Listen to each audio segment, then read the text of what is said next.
अस्सलाम वालेकुम स्टूडेंट्स। खामोश, क्या हाल चाल है, कैसे हैं आप लोग।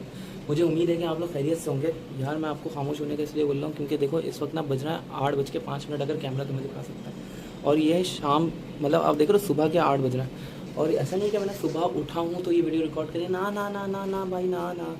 घर में सारे सो रहे हैं।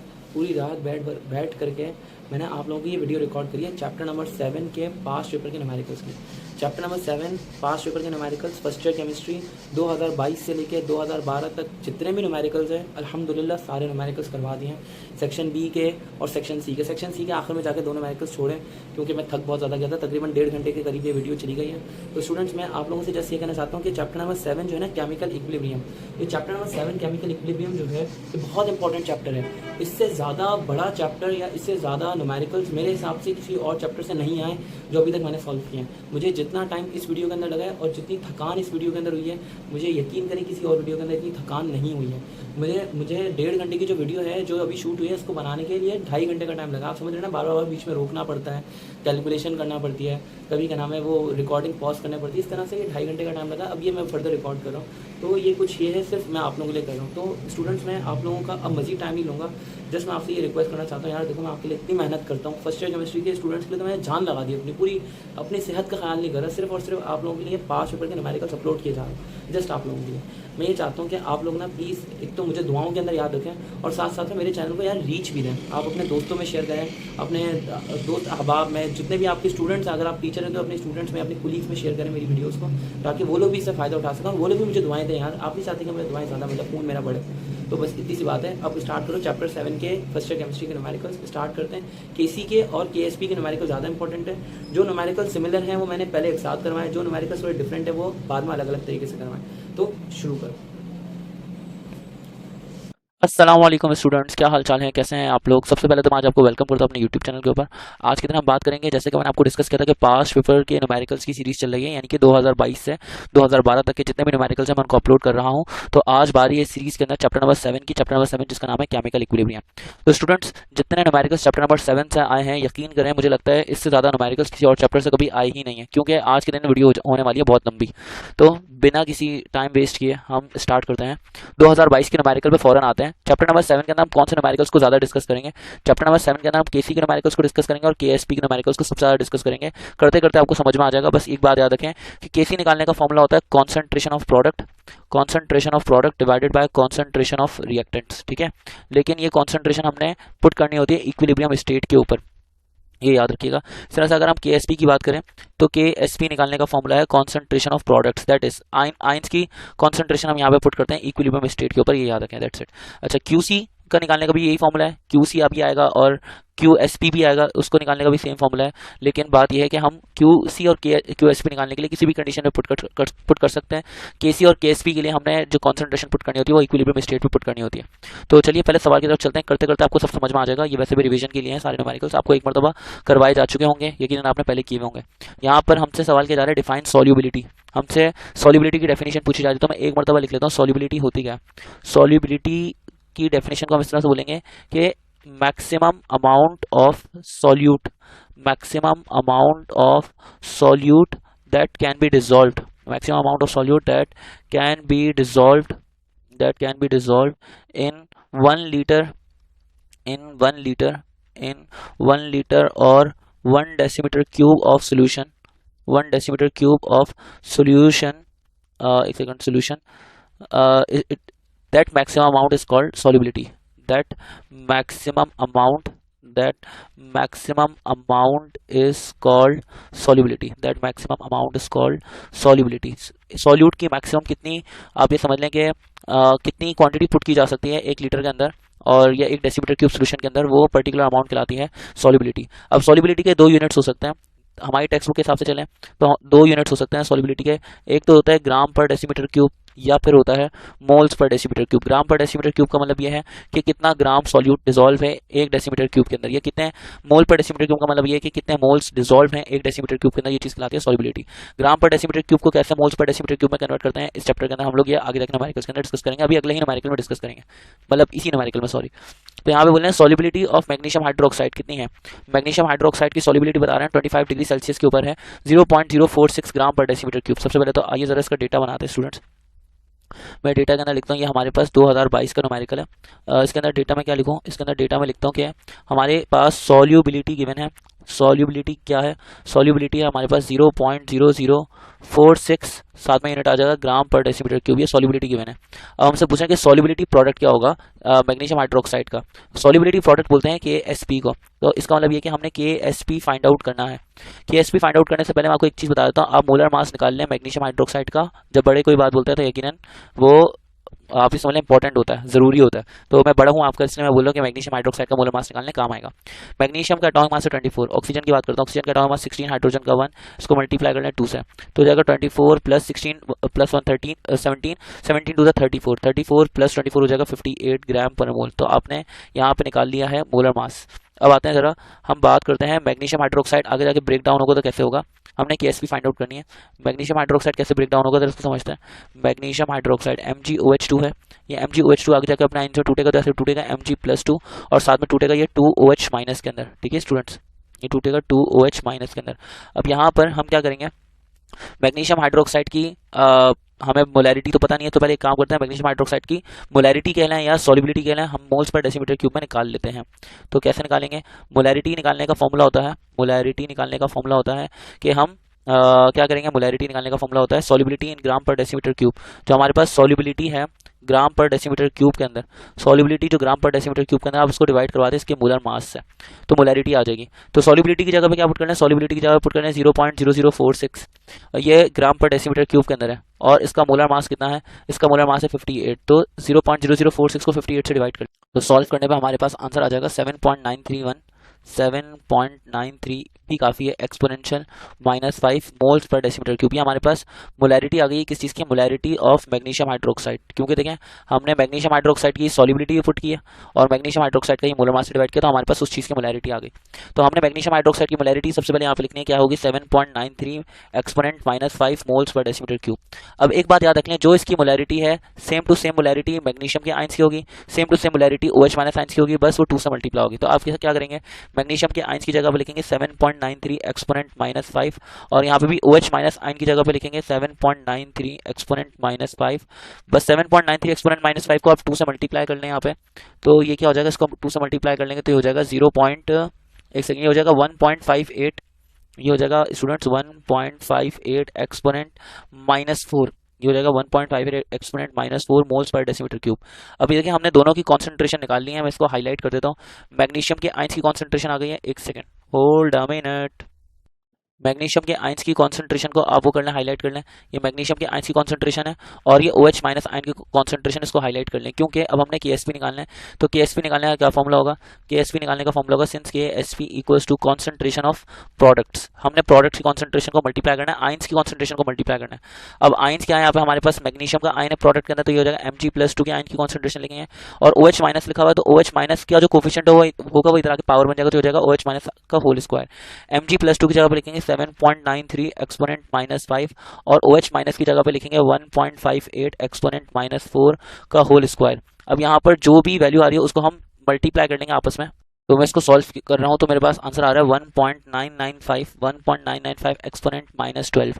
अब देखें स्टूडेंट्स इसका हम यूनिट कैसे निकालेंगे, यहाँ पर जो हमारे पास मैग्नीशियम है ना, इसकी कॉन्सेंट्रेशन को आप सपोज कर लें कैपिटल M और यहाँ पे हमारे पास जो कॉन्सेंट्रेशन है इसको सपोज कर लें कैपिटल M, तो कैपिटल M का स्क्वायर हो जाएगा यहाँ पे, कैपिटल M का स्क्वायर और ये M मल्टीप्लाई हो जाएगा तो ये हो जाएगा कैपिटल M का क्यूब। आप इसको ये यूनिट लिख सकते हैं, ये हमारा राइट आंसर है, या फिर हम ये भी लिख सकते हैं कैपिटल M की जगह पे मोल्स पर डेसीमीटर क्यूब का होल क्यूब हो जाएगा, तो ये यूनिट बन जाएगा हमारे पास, ये यूनिट बन जाएगा हमारे पास मोल क्यूब अपॉन डेसीमीटर 9। इन दोनों में से कोई सा भी एक यूनिट लिखते हैं वो सही यूनिट हो जाएगा। तो स्टूडेंट्स देखें हमने सबसे पहले ये जो 2022 का न्यूमेरिकल है, 2022 का न्यूमेरिकल ये हमने सॉल्व कर लिया है, मैं आपको दिखा देता हूँ। 2022 का एक न्यूमेरिकल सॉल्व कर लिया, 2022 का हमने यहाँ पे ये न्यूमेरिकल सॉल्व कर लिया है, लेकिन ये 2022 का न्यूमेरिकल 2016 के अंदर भी आया हुआ है, दिखा देता हूँ मैं आपको। नीचे चलते हैं, 2016 के अंदर भी आया हुआ है, दिखा तो पहले मैं आपको 2016, हाँ ये दिख रहा, अरे 2016 होना भाई, 2016 ये रहा। देखिए अब 2016 के अंदर पूछा तो सेम सवाल किया है लेकिन डिफरेंट तरीके से, जैसे यहाँ पे बोला डिफाइन सॉल्युबिलिटी, तो ये तो सेम है। अब मैग्नीशियम हाइड्रोक्साइड की सॉल्युबिलिटी कितनी बता रहे हैं, मैग्नीशियम हाइड्रोक्साइड की सॉल्युबिलिटी बता रहे हैं 25 डिग्री सेल्सियस में, वो है 4.6 एक्सपोनेंट -3 ग्राम पर 100 सेंटीमीटर क्यूब। तो पहले तो सेंटीमीटर क्यूब को डेसीमीटर क्यूब में चेंज करना पड़ेगा।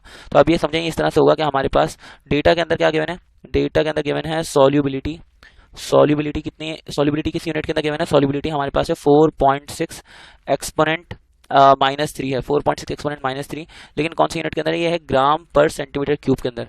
तो आप समझे सेंटीमीटर क्यूब के अंदर है, तो सेंटीमीटर क्यूब को डेसीमीटर क्यूब में कन्वर्ट करने के लिए क्या करेंगे, अगर हमारे पास ये सेंटीमीटर क्यूब है, सॉरी 100 सेंटीमीटर क्यूब है, ये 4.6 एक्सपोनेंट -3 ये है 100 सेंटीमीटर क्यूब। 100 सेंटीमीटर क्यूब को अगर डेसीमीटर क्यूब में कन्वर्ट करना है तो उसको डिवाइड बाय 1000 करना पड़ेगा। गेटिंग माय पॉइंट, तो ये हो जाएगा 100 वन 100, 100 10 1000, अब ये 10 नीचे डिवाइड में ऊपर जाकर मल्टीप्लाई हो जाएगा, तो ये हो जाएगा 4.6 एक्सपोनेंट -3 और मल्टीप्लाई बाय 10 की पावर 1, तो ये हो जाएगा हमारे पास 4.6 एक्सपोनेंट -2 और ये हो जाएगा ग्राम, ग्राम अपनी जगह पे। सेंटीमीटर क्यूब को जब आपने 1000 से डिवाइड किया तो कन्वर्ट हो जाएगा डेसीमीटर क्यूब के अंदर, तो हमारे पास ये सॉल्युबिलिटी आ जाएगी। इस सॉल्युबिलिटी को आप ये भी लिख सकते हैं 4.6 एक्सपोनेंट -2, या तो आप डिजिट्स को 2 डिजिट पीछे भी लेकर आ सकते हैं। अगर हम इसका से लिखें 46 और एक 0 यहाँ पर आ गया और फिर उसके बाद एक डिजिट और पीछे लेकर आ गया, तो ये हो जाएगा 0.046 ग्राम पर डेसीमीटर क्यूब, क्योंकि ये आप समझ लें 2 डिजिट्स पीछे आ गया। तो सॉल्युबिलिटी है, इसके बाद आप उसको मोलर मास से डिवाइड करेंगे। मैग्नीशियम हाइड्रोक्साइड का मोलर मास आपको निकालना सिखा दिया ऊपर 58, फिर आपको उसकी सॉल्युबिलिटी प्रोडक्ट यानी कि केएसपी निकालना है। तो इस तरह से ये वाला न्यूमेरिकल सॉल्व हो जाएगा। डिट्टो सेम न्यूमेरिकल मैं आपको ऊपर दिखा भी देता हूँ। 2022 के अंदर हमने बिल्कुल एग्जैक्ट सेम न्यूमेरिकल सॉल्व किया, बस उधर कॉन्सेंट्रेशन जो थी वो थी 0.0046 गिवन थी और नीचे जो आ रही है वो आ रही है 0 पॉइंट कितनी आ रही है, 0.46 आ रही है यहाँ पे कॉन्सेंट्रेशन जो आ रही है। अब आपको इसके हिसाब से सॉल्व करना है, जो भी सवाल गिवन है उसके हिसाब से सॉल्व कर लेंगे। मुझे पता है ये आपको समझ में आ गया। अब देखें इस तरह का एक न्यूमेरिकल और आया हुआ है स्टूडेंट, वो न्यूमेरिकल भी पहले मैं आपको करवा देता हूँ, फिर उसके बाद हम लोग आगे बढ़ते हैं। KSP का इस तरह का एक और न्यूमेरिकल आया हुआ है, लेट मी चेक कौन से ईयर के अंदर है। ये आया हुआ 2013 के अंदर, 2013 के अंदर आया हुआ है, 2013 के अंदर। 2013 के अंदर जो हमारे पास न्यूमेरिकल आया हुआ है, इस न्यूमेरिकल के अंदर बोलना है कि सॉल्युबिलिटी AgCl की कितनी है। AgCl की सॉल्युबिलिटी हमारे पास 1.40 एक्सपोनेंट -3 ग्राम पर डेसीमीटर क्यूब। डेटा के अंदर लिख लेता हूँ, क्या लिखूंगा कि हमें क्या चीज़ गिवन है, ये वाला सवाल कर रहा हूँ, ये वाला सवाल, ठीक है।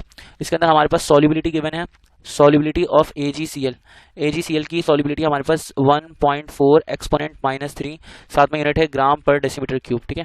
बोले इसका मॉलिक्यूलर मास है 143.5, हमें उसकी पहले निकालनी है मोलैरिटी।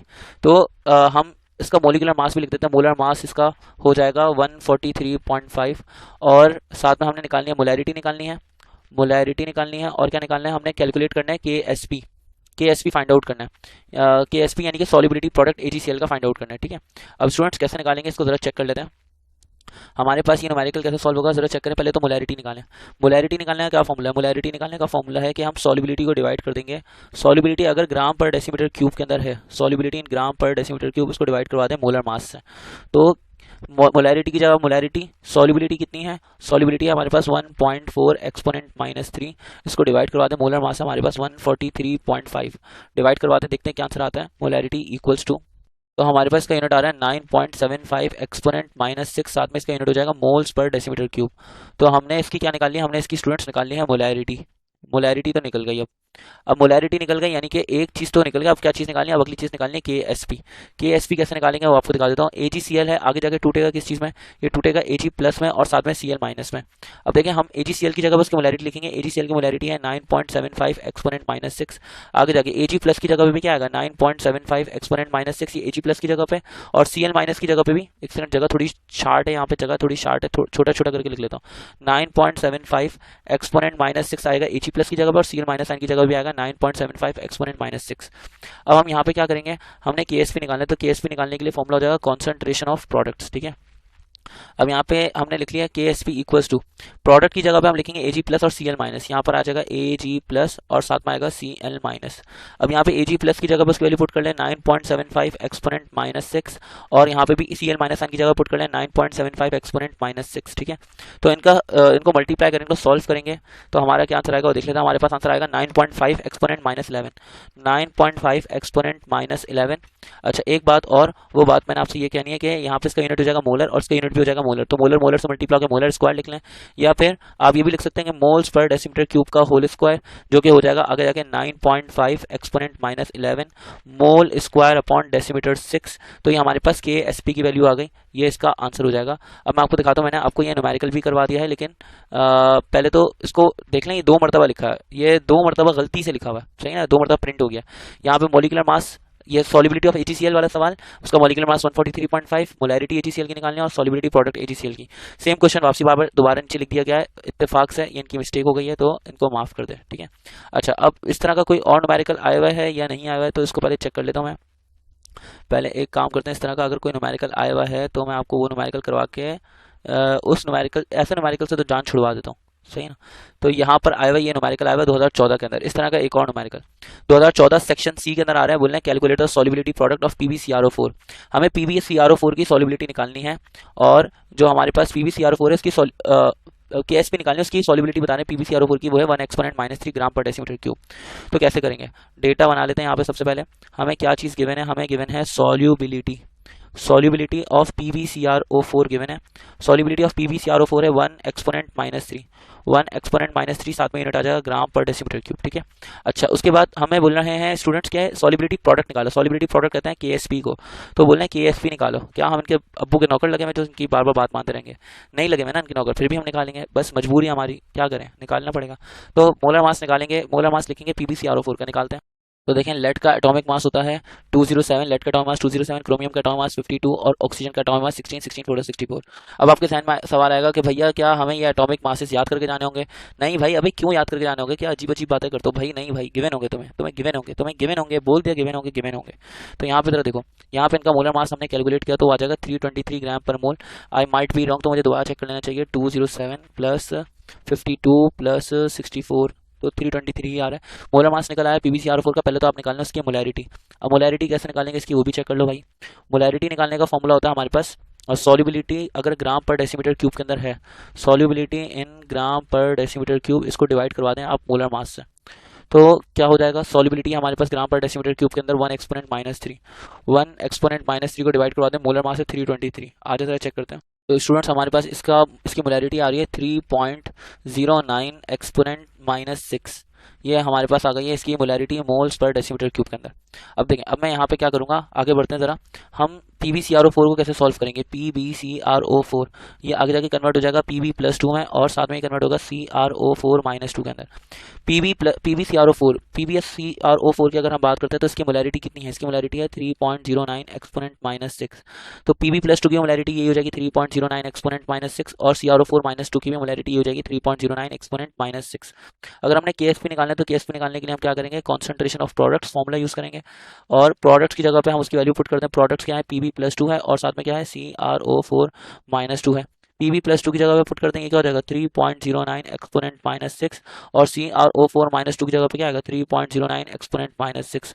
इन दोनों का होल स्क्वायर करेंगे तो क्या हो जाएगा, आइए चेक करते हैं। 3.09 एक्सपोनेंट -6 का होल स्क्वायर किया तो ये हो जाएगा हमारे पास 9.585 एक्सपोनेंट -12, और इसका यूनिट हो जाएगा मोल स्क्वायर अपॉन डेसीमीटर 6। वो आपको पता है ना कैसे निकाला, मोलर मल्टीप्लाई किया तो मोलर स्क्वायर, सही ना। मोलर स्क्वायर को की जगह पे मोल्स पर डेसीमीटर क्यूब का होल स्क्वायर करोगे तो ये आ जाएगा। तो हमने ये सवाल कर लिया है स्टूडेंट्स। अब एक सेकंड और देख लेता हूँ कहीं और तो नहीं आया हुआ, इसके नीचे भी देख लेते हैं भाई। इसके नीचे आया हुआ है 2012 के अंदर भी आया हुआ है सेम सवाल आया हुआ है 2012 के अंदर, बस उसके अंदर compound changes, solubility of calcium oxalate. तो स्टूडेंट इस तरह का ये 5 सवाल होगा आई गेस जो मैं आपको करवा रहा हूँ। सॉल्युबिलिटी कैल्शियम ऑक्सलेट की गिवन है आपको, सॉल्युबिलिटी ऑफ कैल्शियम ऑक्सलेट का फॉर्मूला है CaC2O4। ये हमारे पास इसकी सॉल्युबिलिटी गिवन है। बस स्पेलिंग की दफ़ा करते हैं यार, क्या यार, सॉल्युबिलिटी।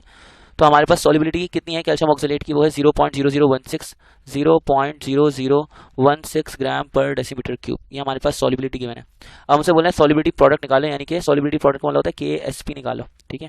KSP तो हम निकाल ही लेंगे, क्या इसमें मसला है, कोई मसला थोड़ी है। मोलर मास निकालना है सबसे पहले। तो मोलर मास हमारे पास है CaC2O4 का कितना होगा, कैल्शियम का 40, कार्बन का 12, 12 2 24, ऑक्सीजन का 16, 16 4 64। तो आइए इधर टोटल करता है 40 प्लस 24 प्लस 64, इन सबका टोटल किया तो ये आ जाएगा 128। Getting my point. अब देखें यहाँ पे मोलैरिटी निकालेंगे सबसे पहले। तो मोलैरिटी कैसे निकलेगी, मोलैरिटी ऑफ CaC2O4, इसकी मोलैरिटी निकालनी है। तो इसकी मोलैरिटी निकालने के लिए हम पहले क्या करेंगे, सॉल्युबिलिटी को लिखेंगे, और सॉल्युबिलिटी को डिवाइड करवा देंगे मोलर मास से। तो ये क्या हो जाएगा स्टूडेंट्स, सॉल्युबिलिटी को जरा मोलर मास से डिवाइड करें तो सॉल्युबिलिटी कितनी है, सॉल्युबिलिटी है 0.0016 ग्राम पर डेसीमीटर क्यूब, मोलर मास हमारे पास 128। 0 पॉइंट लिख लो भाई, 0.0016 को डिवाइड करवा दें जरा 128 से, तो हमारे पास आंसर आ जाएगा 1.25 exponent -5, 1.25 exponent -5 moles per decimetre cube. अभी हमारे पास निकल गई है मोलैरिटी। अब इसके बाद मैं क्या करूँगा, इसके बाद तो बल्ले बल्ले CaC2O4 ये आगे जाके कन्वर्ट हो जाएगा किस चीज़ के अंदर, Ca+2 के अंदर कन्वर्ट हो जाएगा, और साथ में C2O4 C2O4 -2 के अंदर कन्वर्ट हो जाएगा। तो यहाँ पे CaC2O4 की जगह पे आएगा 1.25 एक्सपोनेंशियल -5 और यहाँ पे कैल्शियम की जगह पे आएगा 1.25 एक्सपोनेंट -5। C2O4 की जगह पे ये आएगा 1.25 एक्सपोनेंट -5। अगर इनके कोई कोफिशिएंट्स होते हैं तो इस वैल्यू को इनके कोफिशिएंट से मल्टीप्लाई जरूर करते हैं। अब देखें हमने KSP निकालने, KSP निकालने का फॉर्मूला होता है कॉन्सेंट्रेशन ऑफ प्रोडक्ट्स। तो हम यहाँ पे क्या करेंगे, प्रोडक्ट की जगह पे लिखेंगे Ca+2, यही इक्वेशन से देख के लिख रहा हूँ मैं, C2O4 -2, यहाँ पे Ca+2 की जगह पे लिखा 1.25 एक्सपोनेंट -5 और C2O4 -2 की जगह पे ये लिखा 1.25 एक्सपोनेंट -5। तो ये क्या हो जाएगा, 1.25 एक्सपोनेंट -5 को सॉल्व करोगे तो ये आंसर आ जाएगा, अल्लाह माफ करे कोई भयंकर आंसर आ रहा है, तो ये आंसर आ रहा है 1.56 एक्सपोनेंट 1.5625 एक्सपोनेंट माइनस का 10 एक्सपोनेंट -10 साथ में यूनिट हो जाएगा मोल स्क्वायर अपॉन डेसीमीटर 6, क्योंकि अब देखें मोलर मोलर से मल्टीप्लाई हो गया मोलर स्क्वायर, और अब आप जानते हैं। तो KSP निकाल लिए स्टूडेंट्स, हमने KSP निकाल लिए हमने इस वाले क्वेश्चन की। तो हम देखते हैं क्या नीचे ये वाला न्यूमेरिकल खत्म हो गया ना। अब देखो नीचे से तो ये सारे न्यूमेरिकल खत्म हो गया, ये वाला न्यूमेरिकल खत्म हो गया। अब जहाँ जहाँ पे ये न्यूमेरिकल आया ना, मैं इसको हाईलाइट करके चलता हूँ ताकि पता लगे। हमने एक्चुअल में 5 न्यूमेरिकल्स निपटा दिए ये 2012 के अंदर। एक तो सेक्शन सी में आया पहली बात, इसका जुर्म ये था कि ये सेक्शन सी में आया था। फिर 2014 के अंदर ये सेक्शन सी के अंदर आया था, हमने इसको हाईलाइट कर लिया, ठीक है। उसके बाद इस तरह का और क्वेश्चन जो आया है वो आया है आया है वो ये वाला जो क्वेश्चन आया था ना, ये तो मैंने आपको करवा दिया ना हाईलाइट 2012 के अंदर, 2012 के अंदर नहीं सॉरी 2013 के अंदर आया, ये 2013 के अंदर आया ना ना ना 2013 के अंदर आया, 2013 के अंदर करवा दिया। और 2014 के अंदर तो नहीं आया, 2014 के बाद ये इधर भी कहीं नहीं आया। आप देख सकते हो अपने पास, आप थोड़ा सा स्किप भी कर सकते हो वीडियो। ये 2000 कौन से में आया था, 2016 में आया। 2016 के बाद से ये आना बंद हुआ, 2017 में भी नहीं आया, 2018 19 दोनों में नहीं आया, और उसके बाद डायरेक्ट आया 21 में भी नहीं आया, और डायरेक्ट आया ये 22 के अंदर, सही ना। अब हम वापसी आ गए 2022 में। अब 2022 में एक और सवाल है, state and explain Le Chatelier principal.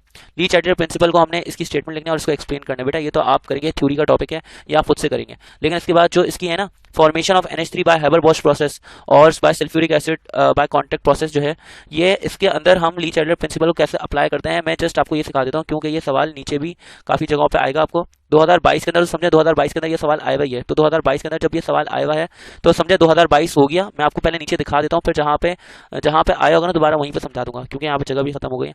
2022 के बाद आते हैं, ये आया हुआ 2019 के अंदर। देखें आपको समझा दूं, 2019 के अंदर आया हुआ है, आप पढ़ें जरा 2019 के अंदर क्या बोले, state Le Chatelier principle, state and explain, ये तो आप याद करेंगे, मैं नहीं लिख रहा, बहुत लंबा हो जाएगा। उसकी एप्लीकेशन भी आप खुद करेंगे। Manufacture of SO3 by contact process, ये मैं समझाता हूँ, तो मैं लिख देता हूँ फॉर्मेशन ऑफ SO3, हम समझ रहे हैं formation of SO3, formation of SO3 by contact process, formation of SO3 by contact process. तो इसको हम समझते हैं, इसके अंदर एक इक्वेशन है, वो इक्वेशन है 2SO2 प्लस O2, आगे जाके ये कन्वर्ट होता है 2SO3 के अंदर, और यहाँ पे ना डेल्टा H होता है नेगेटिव, डेल्टा H यहाँ पर होता है नेगेटिव, यानी कि एक एक्सोथर्मिक रिएक्शन है। तो हमसे बोलते हैं स्टेट ली चैटलर प्रिंसिपल को यहाँ पे अप्लाई करना है। कैसे अप्लाई करेंगे, देखिए हम अगर ली चैटलर प्रिंसिपल अप्लाई करते हैं तो इसका मतलब ये कि हमें फेवरेबल कंडीशंस बतानी है कि जो कि मैक्सिमम यील्ड ला सकती हैं SO3 की, यानी कि मैक्सिमम मैक्सिमम प्रोडक्टिविटी ला सकती हैं SO3 की, ज़्यादा से ज़्यादा हमें फायदा करवा सकती हैं, ज़्यादा ज़्यादा फॉरवर्ड कंडीशन के अंदर लेके जा सकती हैं रिएक्शन को। तो फेवरेबल कंडीशंस हमने फेवरेबल कंडीशंस पढ़नी है for the yield of SO3। हमने ये समझना है। देखें सबसे पहले तो स्टूडेंट हमें ये समझना पड़ेगा रिएक्टेंट की कॉन्सेंट्रेशन ज़्यादा होनी चाहिए, जैसे SO2 और O2 दोनों रिएक्टेंट, इनकी कॉन्सेंट्रेशन ज़्यादा होनी चाहिए। कॉन्सेंट्रेशन ऑफ रिएक्टेंट्स, जो रिएक्टेंट्स है हमारे पास, दैट इज अगर हम बात करें SO2 की और SO2 की एंड O2 की, O2 concentration of reactants that is SO2 और O2 मस्ट बी इंक्रीज्ड, ये इंक्रीज करना पड़ेगा हमें, must be increase to produce more SO3, to produce more SO3 and to direct the reaction in forward direction, अगर reaction को forward direction में लेके जाना है तो हमें ये करना पड़ेगा, direct the reaction in forward direction के अंदर सबसे पहले तो ये काम हमने करना पड़ेगा, ठीक है। अब आते हैं जरा, ये एक एक्सोथर्मिक रिएक्शन है, तो लो टेम्परेचर होना चाहिए सराउंडिंग का, यानी लिख लेता हूँ सराउंडिंग का लो टेम्परेचर होना चाहिए, low temperature of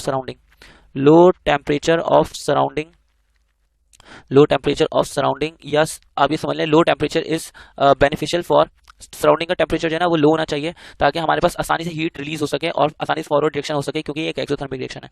low temperature of surrounding is favourable for forward reaction के लिए क्या फेवरेबल, लो टेम्परेचर फेवरेबल है फॉर फॉरवर्ड रिएक्शन। इसी तरह से अगर हम देखते हैं हमारे पास जो इक्वेशन है इसके अंदर SO2 प्लस O2 इन दोनों का 2 + 1 करें, 2 + 1 हो जाएगा 3 मोल्स। रिएक्टेंट की साइड पे है 3 मोल्स और प्रोडक्ट की साइड पे देखा जाए तो सिर्फ 2 मोल्स है। तो हमारे पास हाई प्रेशर यहाँ पे फेवरेबल होगा स्टूडेंट्स। क्यों हाई प्रेशर फेवरेबल होगा? क्योंकि जब हम प्रेशर बढ़ाते हैं तो रिएक्शन उस डायरेक्शन में जाता है जहाँ नंबर ऑफ मोल्स कम होते हैं। हाई प्रेशर यहाँ पे फेवरेबल होगा। उसकी वजह क्या है? हाई प्रेशर इसलिए फेवरेबल है क्योंकि number of moles of products are lesser. जो प्रोडक्ट्स के नंबर ऑफ मोल्स हैं वो कम है। Number of moles of products are lesser. Products के number of are in lesser quantity. ये जो है number of moles of products जो है वो कम क्वांटिटी के अंदर है। सो इससे क्या फायदा होगा? हाई प्रेशर विल इंक्रीज या high pressure will shift the reaction in forward direction. High pressure will shift the reaction high pressure will shift the reaction in forward direction. High pressure जो है वो रिएक्शन को shift कर देगा forward direction के अंदर। Will reaction shift the reaction in forward direction. एक तो ये हमने समझ लिया स्टूडेंट्स। अब आप समझे हमने कॉन्टैक्ट प्रोसेस को समझ लिया है। अब मैं इधर ही आपको अमोनिया का भी समझाऊंगा क्योंकि अमोनिया भी आगे आएगा। सबसे पहले तो आप एक काम कर लें कि ये जो कॉन्टैक्ट प्रोसेस के लिए मैंने पूरा हाईलाइट किया ना यहाँ से, ये फॉर्मेशन ऑफ SO3, ये पूरा ऊपर से लेकर नीचे तक आप ये कॉपी कर लें। ये यहाँ से लेकर एक सेकंड, ये यहाँ से लेकर ये सारा कॉपी कर लें क्योंकि अब मैं इसको मिटाने लगा हूँ, ये सब मैं मिटाने लगा हूँ। अब मैं आपको समझाता हूँ फॉर्मेशन ऑफ अमोनिया, यहीं पे समझाता हूँ। मुझे उम्मीद है कि अब आपने वीडियो रोक के इसको कर लिया होगा कॉपी। अब मैं आपको फॉर्मेशन ऑफ अमोनिया समझाता हूँ। फॉर्मेशन ऑफ अमोनिया जो है ना, एक सेकंड, फॉर्मेशन ऑफ अमोनिया ये है हैबर-बॉश प्रोसेस के थ्रू, बाय हैबर-बॉश प्रोसेस। और अब इसकी इक्वेशन जरा समझते हैं। इसकी इक्वेशन अजीब सी इक्वेशन है थोड़ी। इसकी इक्वेशन क्या है भैया? इसकी इक्वेशन है N2 + 3H2 आगे जाके कन्वर्ट होता है 2NH3 के अंदर। ये हमारे पास अमोनिया की फॉर्मेशन की इक्वेशन है और यहाँ पे ये भी एक्सोथर्मिक रिएक्शन है। तो फेवरेबल कंडीशंस क्या होंगी अगर मैंने ज़्यादा से ज़्यादा अमोनिया बनानी है? फेवरेबल कंडीशंस फॉर NH3 की फेवरेबल कंडीशंस के लिए क्या होगा? सबसे पहले तो कॉन्सेंट्रेशन ज़्यादा होनी चाहिए रिएक्टेंट्स की। रिएक्टेंट है यहाँ पे नाइट्रोजन और हाइड्रोजन, तो concentration of reactants that is nitrogen and hydrogen must be increase to produce more ammonia. सही बात समझ रहे हैं? To produce more ammonia and to direct the reaction in forward direction. आपको रिएक्टेंट की कॉन्सेंट्रेशन बढ़ानी पड़ेगी। दूसरी चीज, ये रिएक्शन है एक्सोथर्मिक। एक्सोथर्मिक रिएक्शन है तो लो टेम्परेचर सराउंडिंग का फेवरेबल होगा फॉर फॉरवर्ड रिएक्शन, यानी कि सेम डिट्टो यही आ जाएगा। अब उसके बाद यहाँ पे अगर हम देखें नाइट्रोजन गैस के और हाइड्रोजन गैस की, देखते हैं इनका 1 मोल प्लस हाइड्रोजन के 3 मोल्स टोटल मिला के होते हैं रिएक्टेंट के 4 मोल्स, जबकि प्रोडक्ट के कितने मोल्स है? 2 मोल्स है। तो हाई प्रेशर इज फेवरेबल क्योंकि number of moles of product are in lesser quantity. Product के नंबर ऑफ मोल्स है वो कम क्वांटिटी के अंदर है, तो हाई प्रेशर जो है वो शिफ्ट कर देगा रिएक्शन कौन सी डायरेक्शन के अंदर? फॉरवर्ड डायरेक्शन के अंदर। Getting my point? तो इस तरह से हमने ये कॉन्टैक्ट प्रोसेस का स्टूडेंट्स ये भी समझ लिया है। अब आगे देखते हैं ये वाला सवाल नीचे कितनी जगहों पर आया है। ये काफ़ी जगहों पर आया है, तो अगर जहाँ जहाँ पे आया है वहाँ से हम इसको काटते चले आएंगे। 2022 में आया था, फिर 2019 में आ गया। Le Chatelier principle and give its application of SO3 by contact process, ये हमने यहाँ पे कर लिया है। अब आगे बढ़ते हैं, दोबारा दिखा देता हूँ। दोबारा आ गया 2017 के अंदर, Le Chatelier principle give its application for the manufacture of SO3 by contact process, इसको भी कर लिया हमने। सही है, आगे बढ़ते हैं। 2016 के अंदर नहीं आया हुआ, 2016 के अंदर नहीं आया हुआ, 2015 के अंदर भी नहीं आया हुआ। आगे बढ़ो आगे बढ़ो आगे बढ़ो। 2015 के बाद 2014 में भी नहीं आया हुआ, 2013 के अंदर भी, एक सेकंड 2013 के अंदर कुछ ऐसा सवाल आया हुआ है। 2016 के अंदर एक ऐसा सवाल आया हुआ, discuss the effect of increase in temperature and pressure on the following system at equilibrium. कि प्रेशर बढ़ाने से और टेम्परेचर बढ़ाने से क्या अफेक्ट होगा अगर ये रिएक्शन की बात करते हैं जो कि ऑलरेडी इक्विलिब्रियम में N2 + 3H2 आगे जाके कन्वर्ट होगा किस चीज़ के अंदर? 2NH3 के अंदर और प्लस हीट। देखें ये प्लस हीट रिलीज होगी, यानी कि एक्सोथर्मिक रिएक्शन है। एक्सोथर्मिक रिएक्शन है, तो ये बात तो ऑलरेडी हम लोग डिस्कस कर चुके हैं। ये अमोनिया वाला है, ये तो सेम टू सेम वैसे ही करना है कि टेम्परेचर इंक्रीज करोगे, क्योंकि ये एक्सोथर्मिक रिएक्शन है, टेम्परेचर इंक्रीज करोगे, हमें तो लो टेम्परेचर करना होता है यहाँ पे। टेम्परेचर इंक्रीज करोगे तो ये बैकवर्ड डायरेक्शन में चले जाएगा reaction will shift in backward direction. लिख लेना अपने पास से, ये पूरी वर्डिंग लिख लेना, इतनी लंबी में नहीं कर रहा। अब आपको यहाँ पे पता है कि यहाँ पे प्रोडक्ट के रिएक्टेंट के मोल्स 1 + 3 कितने हो जाएंगे? ये 1 + 3 हो जाएंगे 4 मोल्स, जबकि प्रोडक्ट के 2 मोल्स है। प्रोडक्ट के यहाँ पे 2 मोल्स, तो होगा क्या कि यहाँ पे high pressure will shift the reaction in forward direction. High pressure की वजह से रिएक्शन फॉरवर्ड डायरेक्शन के अंदर चला जाएगा। अच्छा, इसी तरह से अगर हम यहाँ पर देखते हैं स्टूडेंट्स, यहाँ पे एक सवाल है N2 + O2 प्लस हीट को एब्जॉर्ब कर रहा है और आगे जाके कन्वर्ट हो रहा है 2NO के अंदर, तो ये क्या होगा? यहाँ पे N2 + O2 प्लस हीट को एब्जॉर्ब करे तो ये एक एंडोथर्मिक रिएक्शन है। एंडोथर्मिक रिएक्शन है, तो एंडोथर्मिक रिएक्शन में इसका उल्टा होगा, यानी टेम्परेचर इंक्रीज करोगे तो फॉरवर्ड रिएक्शन होगा। एंडोथर्मिक रिएक्शन में एक्सोथर्मिक का उल्टा होता है। तो यहाँ पे टेम्परेचर इंक्रीज करोगे तो फॉरवर्ड डायरेक्शन में रिएक्शन चले जाएगा, यानी कि लेफ्ट से राइट पे। और अगर हम यहाँ पर प्रेशर की बात करते हैं तो N2 का 1 मोल, O2 का 1 मोल, 1+1 हो गया 2 मोल्स। हीट का कोई मोल नहीं काउंट किया जाता। और अगर हम NO की बात करते हैं तो यहाँ पे भी 2 मोल्स है। दोनों साइड पे नंबर ऑफ मोल्स बराबर है। मैं लिख लेता हूँ number of moles of reactant, reactant के मोल्स और प्रोडक्ट के मोल्स, दोनों के मोल्स बराबर हैं। मोल्स को हम N से रिप्रेजेंट करते हैं, तो दोनों के मोल्स बराबर हैं। तो नो अफेक्ट ऑफ प्रेशर, यहाँ पे प्रेशर का कोई अफेक्ट नहीं होगा। No effect of pressure, pressure का कोई अफेक्ट नहीं होगा। तो अब हमने यहाँ पे ये वाला जो न्यूमेरिकल है, ये एक सेकंड कहाँ ऊपर चले आता है भाई, ये जो 2012 के अंदर आए हुआ है, हमने ये वाला न्यूमेरिकल ये भी कर लिया है। अब सेक्शन सी के अंदर भी देख लेते हैं। सेक्शन सी के अंदर कहाँ कहाँ पे ये वाले सवाल आए हुए हैं। सेक्शन सी के अंदर देखो, एक तो 2012 ये वापसी रिपीट कर लिया मैंने गलती से, तो डिस्कस द अफेक्ट ये हमने अभी कर लिया है ऑलरेडी, ये दोबारा नहीं करेंगे। 2012 के बाद अब आप आ जाओ यहाँ पे, आ जाओ 2012 के बाद यहाँ 2022 में, 2022 के अंदर नहीं आया हुआ, 2021 में नहीं आया हुआ, 2019 में नहीं आया हुआ, 2018 में नहीं आया हुआ, 2017 में नहीं आया हुआ, 2016 में नहीं आया हुआ, 2015 में आया हुआ। 2015 में बोले स्टेट ली चैटर प्रिंसिपल अप्लाई, हमने ली चैटर प्रिंसिपल को अप्लाई करना मैन्युफैक्चर ऑफ अमोनिया पे, ऑलरेडी हम कर चुके, दोबारा नहीं करेंगे। 2013 में भी दोबारा सेम सवाल आया हुआ स्टेट ली चैटर प्रिंसिपल, और ये कैसे अप्लाई होगा कॉन्ट्रैक्ट प्रोसेस में कर चुके हैं, तो दोबारा नहीं करेंगे। सही ना, मैंने आपको ये दिखा दिया कि हम लोग ये कर चुके हैं। अच्छा, अब उसके बाद 2013 के अंदर भी आया हुआ state and explain Le Chatelier principle, और हम इसको कैसे अप्लाई करेंगे कॉन्ट्रैक्ट प्रोसेस के अंदर। समझ रहे हो, ये बार बार हर साल आते हैं वाला सवाल। बस ये तो हमने ली चैटर प्रिंसिपल के जितने सवाल थे हमने निपटा दिया। अब आते हैं जरा सिमिलर क्वेश्चन, अगर हम एक साथ करते हैं ना, सिमिलर क्वेश्चन करने की वजह से जरा जल्दी निकल जाता है। 2022 निपटा दिया भैया। 2022 के बाद अब आते हैं 2021 पे।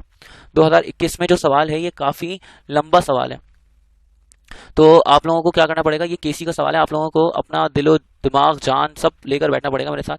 यहाँ पे बोलना है कि हमारे पास 9.2 ग्राम है इथाइल अल्कोहल, डेटा बना लो यहाँ पे।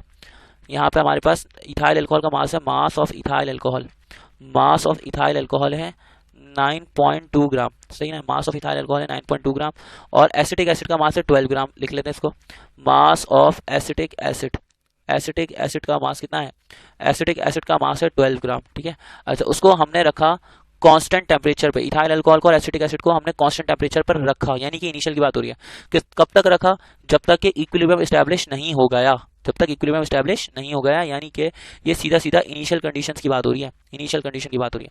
अच्छा उसके बाद क्या बोल रहे हैं, बोल रहे हैं 4.0 gram of acid was left unused. कितना ग्राम एसिड, 4 ग्राम एसिड हमारे पास बच गया। तो मैं लिख लेता हूँ mass of acetic acid, mass of acetic acid unused, unused जो कि बच गया कहाँ पर, इक्विलिब्रियम पे, लेफ्ट एट इक्विलिब्रियम। कितना बच गया वो इक्विलिब्रियम पे भाई, ये बचा है हमारे पास 4 ग्राम। हमने क्या करना है, हमने केसी निकालनी है इस रिएक्शन की। तो आते हैं जरा लिख लेते हैं, केसी हमने इस रिएक्शन की निकालनी है। हमें इक्वेशन गिवन है CH3COOH प्लस C2H5OH, आगे जाके कन्वर्ट हो रहा है CH3COOC2H5 प्लस H2O। ये हमें इक्वेशन गिवन है, जब आएगा तो दोबारा लिख दूंगा। सही है ना, अभी आते हैं जरा सवाल को देखते हैं। अभी यहाँ पे स्टूडेंट्स हमें जो इनिशियल कंडीशन पे गिवन है या जो इक्विलिब्रियम पे गिवन है, रिगार्डलेस, पहले तो आप उसके मोल्स निकालने हैं, इक्वेशन को देखते हुए मोल्स निकालने हैं। जैसे हम कैसे निकालेंगे, यहाँ पे हमारे पास इक्वेशन है CH3COOH प्लस, ऊपर आप करके देख सकते हैं, बल्कि पीछे करके देख सकते हैं, ऊपर तो हमें करते हैं C2H5OH, आगे जाके कन्वर्ट हो रहा है CH3COOC2H5 के अंदर कन्वर्ट हो रहा है, प्लस H2O के अंदर ये कन्वर्ट हो रहा है। ये पूरी इक्वेशन है। हम यहाँ पे इसका मोलर मास निकालते हैं, कार्बन का 12, हाइड्रोजन का 1 होता है, 1 को 3 से मल्टीप्लाई करें 3, कार्बन का 12, ऑक्सीजन का 16, 16 टू द 32 प्लस हाइड्रोजन का 1, इन सबका टोटल करेंगे तो आ जाएगा 60। यहाँ पे कार्बन का 12, 12 टू द 24 प्लस हाइड्रोजन का 1, 1 को 5 से मल्टीप्लाई किया 5, ऑक्सीजन का 16, हाइड्रोजन का 1, इन सबका टोटल किया तो ये हो जाएगा 46 ग्राम। ठीक है, अच्छा उसके बाद आगे बढ़े, यहाँ पे हमारे पास आगे बढ़ते हैं, कार्बन का 12, हाइड्रोजन का 1, 1 को 3 से मल्टीप्लाई किया 3, ऑक्सीजन का कार्बन का अगेन 12, ऑक्सीजन का 16, 16 टू द 32, दोबारा कार्बन का 12, 12 टू द 24 प्लस हाइड्रोजन का 1 होता है, 1 को 5 से मल्टीप्लाई किया 5, इन सबका टोटल करेंगे आ जाएगा 88 ग्राम। वाटर की बात करेंगे तो वाटर का हो जाएगा यहाँ पे हाइड्रोजन का 2 और ऑक्सीजन का 16, 2 प्लस 16 हो जाएगा 18 ग्राम। ठीक है, अब देखें हमें ना यहाँ पर mass of ethyl alcohol, ethyl alcohol का मास गिवन है और हमें एसिटिक एसिड का मास गिवन है। हम इन सबसे पहले मोल्स निकाल लेते हैं। तो मैं लिख लेता हूँ इनिशियल स्टेट पे, अभी तक मैं डेटा ही बना रहा हूँ, अब ये याद रखें, अभी तक मैं क्या बना रहा हूँ, डेटा। इनिशियल कंडीशंस पे अगर मैंने मोल्स निकालने हैं किस चीज़ के, इथाइल अल्कोहल पे, इनिशियल कंडीशंस में moles of ethyl alcohol, ethyl alcohol है C2H5OH, moles of ethyl alcohol अगर मैंने निकालने हैं तो मैं कैसे निकालूंगा, इनिशियल कंडीशन पे इसके मोल्स, इसका मास को मोलर मास से डिवाइड करते हैं, मास है हमारे पास 9.2 ग्राम और इसका मोलर मास है 46, डिवाइड करेंगे, अभी देखते हैं क्या आंसर आता है। और अगर इसी तरह से हमने मोल्स निकालने किस चीज़ के, मोल्स निकालने एसिटिक एसिड के इनिशियल कंडीशन पे, तो एसिटिक एसिड का फॉर्मूला है CH3COOH, ये एसिटिक एसिड का फॉर्मूला है जिसको मैंने येलो से हाईलाइट किया। तो इसके मास को मोलर मास से डिवाइड करते हैं, इसका मास है हमारे पास 12 ग्राम। 12 को डिवाइड करवाते हैं 60 से तो देखते हैं दोनों के मोल्स कितना आते हैं, पहली बात। दूसरी बात ये है कि हमारे पास एसिटिक एसिड इक्विलिब्रियम पे बच गया 4, तो मैं यहाँ पे इक्विलिब्रियम के लिए भी लिख लेता हूँ। इक्विलिब्रियम पे जो डेटा है ना वो बड़ा इंपॉर्टेंट है, आप ये समझ के चलिएगा। मोल्स ऑफ एसिटिक एसिड जो कि अनयूज्ड है, मोल्स ऑफ एसिटिक एसिड जो कि अनयूज्ड है, जो हमारे पास बच गए हैं इक्विलिब्रियम पे, वो कितने हैं, उसको निकालने के लिए मास अपॉन मोलर मास, मास की जगह पे 4 और मोलर मास की जगह पे 60। आइए जरा अब इन सबको कैलकुलेट करते हैं। तो स्टूडेंट्स हमने moles of ethyl alcohol calculate करे, तो मोल्स ऑफ इथाइल अल्कोहल आ रहे हैं 0.2 moles, moles of acetic acid आ रहे हैं 0.2 मोल्स, और हमारे पास एसिटिक एसिड जो बच गया है, अनयूज्ड जो बच गया है, उसके मोल्स आ रहे हैं 0.066 मोल्स। ठीक है स्टूडेंट्स, अब देखें यहाँ पे हमने ये निकाल लिया है। आगे बढ़ते हैं, जरा आगे क्या करेंगे। अब इक्वेशन को देखते हैं। इक्वेशन हमारे पास क्या है, इक्वेशन हमारे पास CH3COOH प्लस C2H5OH। ठीक है, आगे जाके ये कन्वर्ट हो रहा है किस चीज़ के अंदर, CH3COOC2H5 ईस्टर प्लस H2O के अंदर ये इक्वेशन कन्वर्ट हो रही है। हमने पहले इनिशियल कंडीशंस पे सारी वैल्यू पुट करनी है, इनिशियल कंडीशंस पे सारी वैल्यूज। तो यहाँ पे एसिटिक एसिड इनिशियली था हमारे पास, एसिटिक एसिड इनिशियली कितना था 0.2 मोल, तो लिख लेते हैं 0.2 मोल्स था इनिशियल। और अगर हम इथाइल अल्कोहल की बात करते हैं तो वो इनिशियली कितना था, वो था 0.2 मोल्स इनिशियली। ठीक है, अगर हम बात करते हैं भाई यहाँ पे CH3COOC2H5 की, तो CH3COOC2H5 इनिशियली होगा 0, वाटर भी इनिशियली होगा 0। अगर हम इक्विलिब्रियम की बात करते हैं स्टूडेंट्स, इक्विलिब्रियम पे दोनों कितने कितने होंगे, तो इक्विलिब्रियम की बात करते हैं। इक्विलिब्रियम में मैं क्या करूंगा, यहाँ पे हमारे पास एसिटिक एसिड कितना है, इक्विलिब्रियम पे एसिटिक एसिड जो बचा है वो है 0.066। ये इक्विलिब्रियम पे इतना बच गया है, 0.066 बच गया है, यानी कि बाकी सारा, यानी 0.2 में से 0.066 को छोड़ के बाकी सारा जो है वो कन्वर्ट हो गया है किस चीज़ के अंदर, ये कन्वर्ट हो गया है ईस्टर के अंदर। तो मैं क्या करूँगा, देख लेता हूँ। 0.2 था हमारे पास रिएक्टेंट, और 0.2 में से 0.066 को माइनस करें, जितना रिएक्टेंट में से माइनस होगा, जो रिएक्टेंट में से कम होगा वो प्रोडक्ट में बढ़ जाएगा, ये याद रखें। 0.2 में से 0.066 को माइनस करें, 0.2 माइनस 0.066, तो ये आंसर आ रहा है 0.134, यानी कि हमारे पास प्रोडक्ट साइड पे बढ़ जाएगा, 0.134 बढ़ जाएगा। अब देखिए मेरी बात सुने, सेम इसी तरीके से जैसे यहाँ पे 0.0666 है, तो यहाँ पे भी सेम मोल्स हैं, तो यहाँ पे भी 0.0666 मोल्स बचेगा, और अगर यहाँ पे 0.66 मोल्स बचेगा तो 0.2 में से 0.066 को माइनस करके हमारे पास यहाँ पे बनेगा 0.0134। Getting my point. तो जितना रिएक्टेंट से कम हो गया उतना प्रोडक्ट में बढ़ गया है। अब देखें केसी निकालने का फॉर्मूला क्या है, केसी निकालने का फॉर्मूला है concentration of product divided by concentration of reactant, ये केसी निकालने का फॉर्मूला है। अब देखें आप ना नीचे आप वर्टिकली जाएगा, मैं हॉरिजॉन्टली जा रहा हूँ क्योंकि मेरे पास जगह नहीं है। प्रोडक्ट की साइड पे मैं लिख रहा हूँ कि हमारे पास प्रोडक्ट है CH3COOC2H5 और साथ में H2O, ये हमने प्रोडक्ट की साइड पे लिख लिया। मल्टीप्लाई में नीचे क्या लिखा हुआ है CH3, साथ में लिखा हुआ है COOH, और इधर लिखा हुआ है C2H5OH। और अब हम इसकी वैल्यूज पुट करेंगे तो ये क्या हो जाएगा, CH3COOH की C2H5 की जगह पे आएगा 0.134, H2O की जगह भी आएगा 0.134, नीचे डिवाइड में रिएक्टेंट की जगह पे यहाँ पे आएगा 0.066, और दूसरा रिएक्टेंट भी आएगा 0.066। ठीक है, अब इन सबको सॉल्व करते हैं। 0.134 का होल स्क्वायर, 0.134 का होल स्क्वायर, अब जो आंसर आएगा उस आंसर को डिवाइड करवा देंगे हम 0.0666 मल्टीप्लाई बाय 0.0666। तो स्टूडेंट्स हमारे पास आंसर आ रहा है 4.1, यानी कि 4 इसकी केसी की वैल्यू है 4, और केसी का कोई यूनिट नहीं लिखते हैं, तो हमने यहाँ पे लिख लिया केसी की वैल्यू आ गई 4.1, ये हमारा आंसर है। अब देखें इस तरह का जो सवाल है हमारे पास, ये देखें ये तो 2021 निकल गया ना, 2000 को 22 भी दिखा देता हूँ, 2022 भी पूरा निकाल दिया, 2022 के अंदर कोई सवाल नहीं छोड़ा, 2021 के अंदर जो सवाल है वो भी निकल गया है, और 2021 में जो सवाल हमने किया है स्टूडेंट, अभी मुझे यकीन है आपने उसको कॉपी कर लिया होगा। अब 2021 का ऐसा वाला जो सवाल है ये कहाँ पर आया हुआ दिखाता हूँ आपको। 2021 का ये जो सवाल आया हुआ है ये 2000 आया हुआ है 18 के अंदर अगेन 4.6, लेकिन बस वैल्यूज चेंज है, बाकी सब सेम है। लेकिन यहाँ पे ना वैल्यूज चेंज है, 4.6 ग्राम ऑफ इथाइल अल्कोहल और 6 ग्राम एसिटिक एसिड, इनको रखा कांस्टेंट टेम्परेचर पे जब तक इक्विलिब्रियम नहीं आ गया। 2 ग्राम एसिटिक एसिड हमारे पास अनयूज्ड बच गया। सेम क्वेश्चन है, आप उसको खुद से सॉल्व करेंगे, मैं लिख देता हूँ डू इट योरसेल्फ, ये वाला क्वेश्चन आपने खुद से सॉल्व करना है। वैल्यूज चेंज है, बाकी सब सेम है। ये हमारा 2018 का न्यूमेरिकल भी स्टूडेंट्स निकल गया है।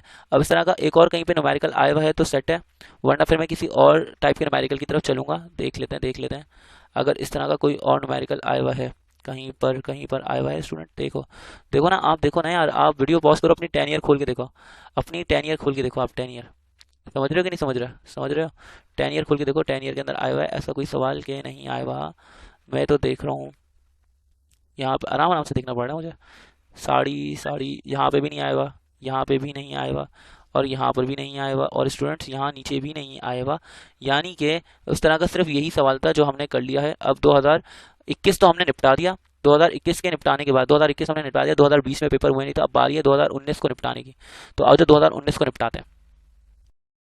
अब देखें 2019 के न्यूमेरिकल की बात करते हैं। 2019 में ये वाला जो न्यूमेरिकल है ना, सबसे पहले तो इसका थ्योरी का क्वेश्चन उड़ा दो, क्योंकि ये तो मैं नहीं करवा रहा, ये तो आपको खुद से करना है। State and explain law of mass action and drive the expression for general reversible reaction given below. यानी कि वो केसी का फॉर्मूला आपको ड्राइव करना है, इसके अंदर नीचे आएगा, आपने वो करना होगा, खुद से कर लेना। केसी की डेरिवेशन है, कर लेना। और लॉ ऑफ मास एक्शन ये पेपर में आया हुआ है, काफी मरतबा आया हुआ है, देख लेना, थ्योरी का क्वेश्चन है। अब देखो, अब यहाँ पे मैं केसी का ये वाला न्यूमेरिकल सॉल्व करवा रहा हूँ, जो पहले लिखवा चुका हूँ उसको तो मिटा देता हूँ ताकि कंफ्यूजन ना हो। यहाँ पे स्टूडेंट्स एक सेकंड, यहाँ पे देखो, अब यहाँ पे बता रहे हैं इस रिएक्शन के अंदर केसी की वैल्यू गिवन है, डेटा बना लो, केसी की वैल्यू गिवन है। केसी है इस रिएक्शन का 2HI, आगे जाके कन्वर्ट हो रहा है H2 प्लस I2 के अंदर, इसकी केसी की वैल्यू है 1.3 एक्सपोनेंट -2। यहाँ पे हमारे पास केसी की वैल्यू गिवन है 1.3 एक्सपोनेंट -2, और यहाँ पे बोल रहे हैं कि 0.5 मोल्स पर डेसीमीटर क्यूब है H2 के। H2 के हैं 0.5 moles per decimetre cube, H2 के मोल्स हैं 0.5 मोल्स पर डेसीमीटर क्यूब, ठीक है। और हमारे पास I2 के 1.5 मोल्स पर डेसीमीटर क्यूब है, I2 के हैं 1.5 मोल्स पर डेसीमीटर क्यूब, ठीक है। अच्छा, इस तरह से आगे बढ़ते हैं। बोल रहे हैं कि हमारे पास HI के हैं 5 moles per decimetre cube, HI के मोल्स हैं स्टूडेंट्स, HI के मोल्स हैं यहाँ पे 5 मोल्स पर डेसीमीटर क्यूब। हमने डायरेक्शन प्रिडिक्ट करनी है कि रिएक्शन कौन सी डायरेक्शन के अंदर मूव करेगा इक्विलिब्रियम को अचीव करने के लिए, सही ना। ये वाला क्वेश्चन भी मैं आपको करवा देता हूँ। हमने डायरेक्शन प्रिडिक्ट करनी है तो हमें QC निकालना पड़ेगा, हमें डायरेक्शन ऑफ रिएक्शन निकालना है यहाँ पे कि रिएक्शन कौन सी डायरेक्शन के अंदर शिफ्ट होगा, डायरेक्शन ऑफ रिएक्शन निकालना है। डायरेक्शन ऑफ रिएक्शन हमने निकालना है स्टूडेंट्स, और डायरेक्शन ऑफ रिएक्शन निकालने के लिए हमें QC निकालना पड़ेगा, तो मैं लिख देता हूँ QC equals to question mark. यहाँ पे हमें इक्वेशन गिवन है, इक्वेशन है 2HI, आगे जाके कन्वर्ट हो रहा है H2 प्लस I2 के अंदर, ये इक्वेशन याद कर लो, ये लिख रहा हूँ यहाँ पे नीचे। तो ये क्या हो जाएगा, 2019 भी खत्म हो जाएगा, 2019 ये मतलब 2019 का पूरा सवाल खत्म हो जाएगा इसके बाद। तो मैं यहाँ पे लिख लेता हूँ कि हमारे पास इक्वेशन है 2HI, आगे जाके कन्वर्ट हो रहा है H2 प्लस I2 के अंदर। अब देखें स्टूडेंट, हम निकालेंगे QC निकालने का फॉर्मूला होता है वही कॉन्सेंट्रेशन ऑफ प्रोडक्ट और divide by concentration of reactant, लेकिन गिवन कंडीशन के ऊपर, एट गिवन कंडीशन, लिख देता हूँ एट गिवन कंडीशन।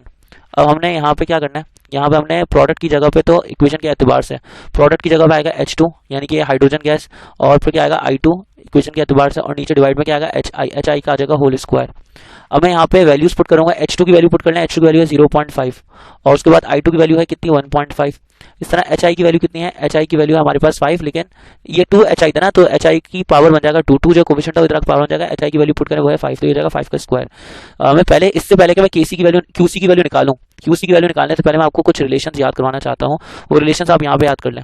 अगर QC KC से छोटा है तो फॉरवर्ड रिएक्शन होगा, अगर QC KC से बड़ा आता है तो बैकवर्ड रिएक्शन होगा, ठीक है। अगर हमारे पास QC और KC बराबर आते हैं तो रिएक्शन इक्विलिब्रियम में रहेगा, कहीं पे भी नहीं जाएगा, reaction will remain at equilibrium, reaction जो है वो इक्विलिब्रियम पे ही रहेगा। अब आते हैं जरा यहाँ पर हम लोग QC की वैल्यू फाइंड आउट करते हैं। सबसे पहले QC की वैल्यू किस तरह से फाइंड आउट करेंगे, तो हमने QC की वैल्यू कैलकुलेट किया है, QC की वैल्यू यहाँ पे आ रही है हमारे पास 0.03। अब QC की वैल्यू 0.03, अगर हम इसको KC की वैल्यू से कंपेयर करते हैं तो KC की वैल्यू हमारे पास है 1.3 एक्सपोनेंट -2, 1.3 एक्सपोनेंट -2। इसका क्या मतलब हुआ स्टूडेंट, 1.3 एक्सपोनेंट -2, डेसिमल को 2 डिजिट पीछे ले जाए, यानी कि ये डेसिमल 1 डिजिट पीछे आया, फिर एक और डिजिट 0.013 कर लें, तो अभी हमारे पास KC की वैल्यू है 0.013 और QC की वैल्यू है 0.03। यहाँ पर साफ साफ पता लग रहा है कि QC जो है वो बड़ा है, QC है 0.03 और KC है 0.013, तो आपको पता है 0.013 छोटा हो गया और 0.03 बड़ा हो गया, तो मैं यहाँ पे सीधे से लिखूंगा QC बड़ा है किस चीज़ के मुकाबले में, KC के मुकाबले में, तो reaction will proceed in backward direction. यहाँ पर जो रिएक्शन है वो प्रोसीड होगा बैकवर्ड डायरेक्शन के अंदर, लिख लेते हैं reaction will proceed in backward direction, reaction जो है वो बैकवर्ड डायरेक्शन के अंदर शिफ्ट हो जाएगा, रिएक्शन जो है वो बैकवर्ड डायरेक्शन में शिफ्ट हो जाएगा। तो इस न्यूमेरिकल का मैंने स्टूडेंट आपको आंसर कर दिया है। ये कौन सा ईयर निकाल लिया मैंने, 2019 भी निकाल दिया, 2019 भी निकल गया, ये 2018 भी निकल गया, आई गेस 2017 पे आ जाए, हाँ 2017 पे आ जाए। तो आते हैं 2017 के अंदर एक सवाल तो निकला भैया, 2017 में दूसरा सवाल, फास्फोरस पेंटाक्लोराइड, फास्फोरस पेंटाक्लोराइड का फॉर्मूला है PCl5। ये इक्वेशन गलत दी हुई है, इक्वेशन के अंदर सिर्फ 2 नहीं आएगा, सिर्फ PCl5 आएगा, PCl5 ये डिकम्पोज हो रहा है, इक्वेशन इसके अंदर वर्डिंग भी गलत लिखी है, decomposes in a gas phase reaction at 250 degree Celsius as follows, PCl5 आगे जाके कन्वर्ट हो रहा है PCl3 प्लस Cl2 के अंदर। तो इक्वेशन लिख लेते हैं हम, इक्वेशन के अंदर मैं क्या लिखूंगा, हमारे पास इक्वेशन है PCl5 आगे जाके कन्वर्ट हो रहा है किस चीज़ के अंदर, PCl3 प्लस Cl2 के अंदर कन्वर्ट हो रहा है। हमें क्या क्या गिवन है, हमें बोलना है इक्विलिब्रियम के अंदर, इक्विलिब्रियम मिक्सचर में 5 लीटर कंटेनर के अंदर क्या बोलना है कि हमारे पास 3.84 ग्राम PCl5 है, 9.14 ग्राम PCl3 है और 2.84 ग्राम क्लोरीन गैस हमें केसी निकालना है। सारी जो हमें डेटा, जितना भी डेटा गिवन है वो सारा का सारा डेटा गिवन है हमें इक्विलिब्रियम पे। तो ये इससे ज़्यादा आसान बात, इससे ज़्यादा अच्छी बात हमारे लिए क्या हो सकती है। बस मसला ये है कि हमें जो डेटा गिवन है वो ग्राम्स के अंदर गिवन है। जैसे PCl5 जो है इसका मास गिवन है 3 एट इक्विलिब्रियम, सब चीज़ें इक्विलिब्रियम पे, एट इक्विलिब्रियम हमें इक्विलिब्रियम पे PCl5 का मास ऑफ PCl5 गिवन है। मास ऑफ PCl5 हमारे पास 3.84 ग्राम, सही है।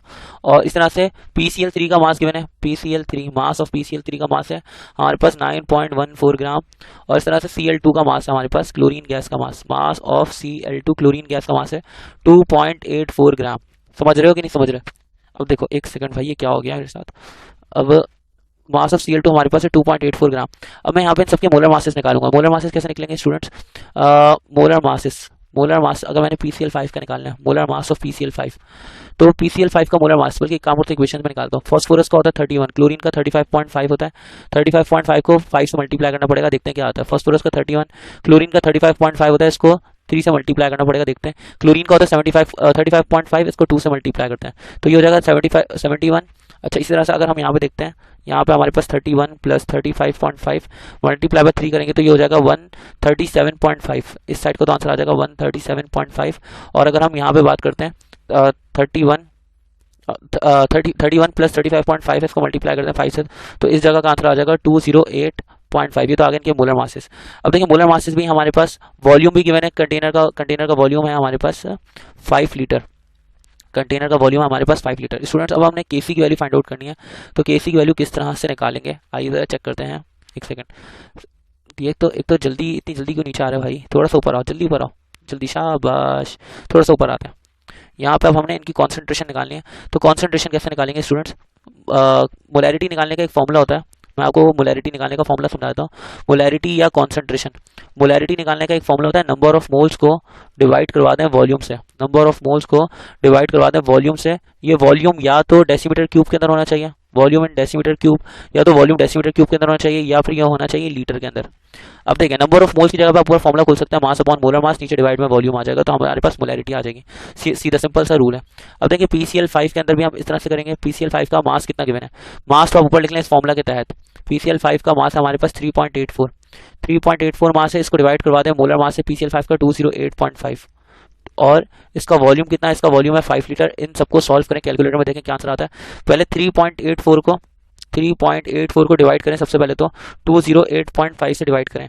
अब जो आंसर आए उस आंसर को डिवाइड करवा दें 5 से। आप लोग गलती करेंगे, शायद मल्टीप्लाई करवा देंगे, आपको डिवाइड करवाना है 5 से, तो यहाँ पे आंसर आ जाएगा PCl5 की कॉन्सेंट्रेशन आएगी 0.00368। तो हमारे पास ये PCl5 की कॉन्सेंट्रेशन आ गई मोल्स पर डेसीमीटर क्यूब के अंदर। सेम इसी तरीके से जैसे हमने PCl5 का किया, हम PCl3 का करेंगे।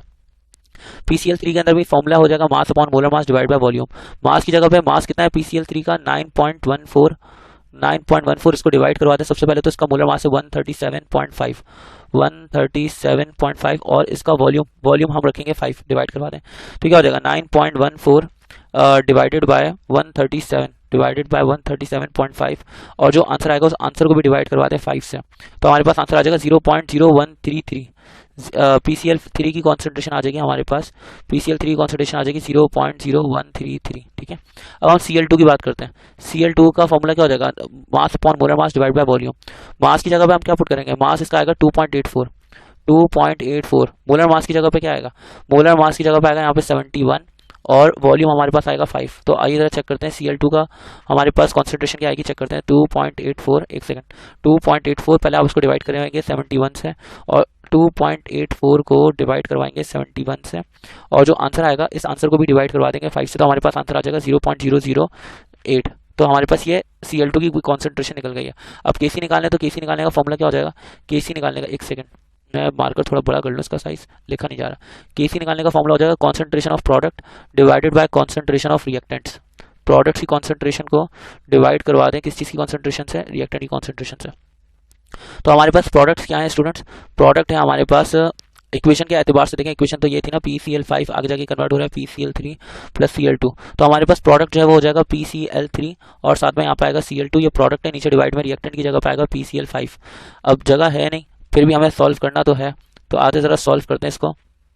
Kc इक्वल्स टू, यहाँ पे PCl3 की जगह पे, अरे PCl3 की वैल्यू तो लिख लेता, PCl3 की वैल्यू 0.0133, ये आपको दिख रही होगी यहाँ पे आएगा 0.0133 और Cl2 की जगह पे आएगा 0.008, ठीक है।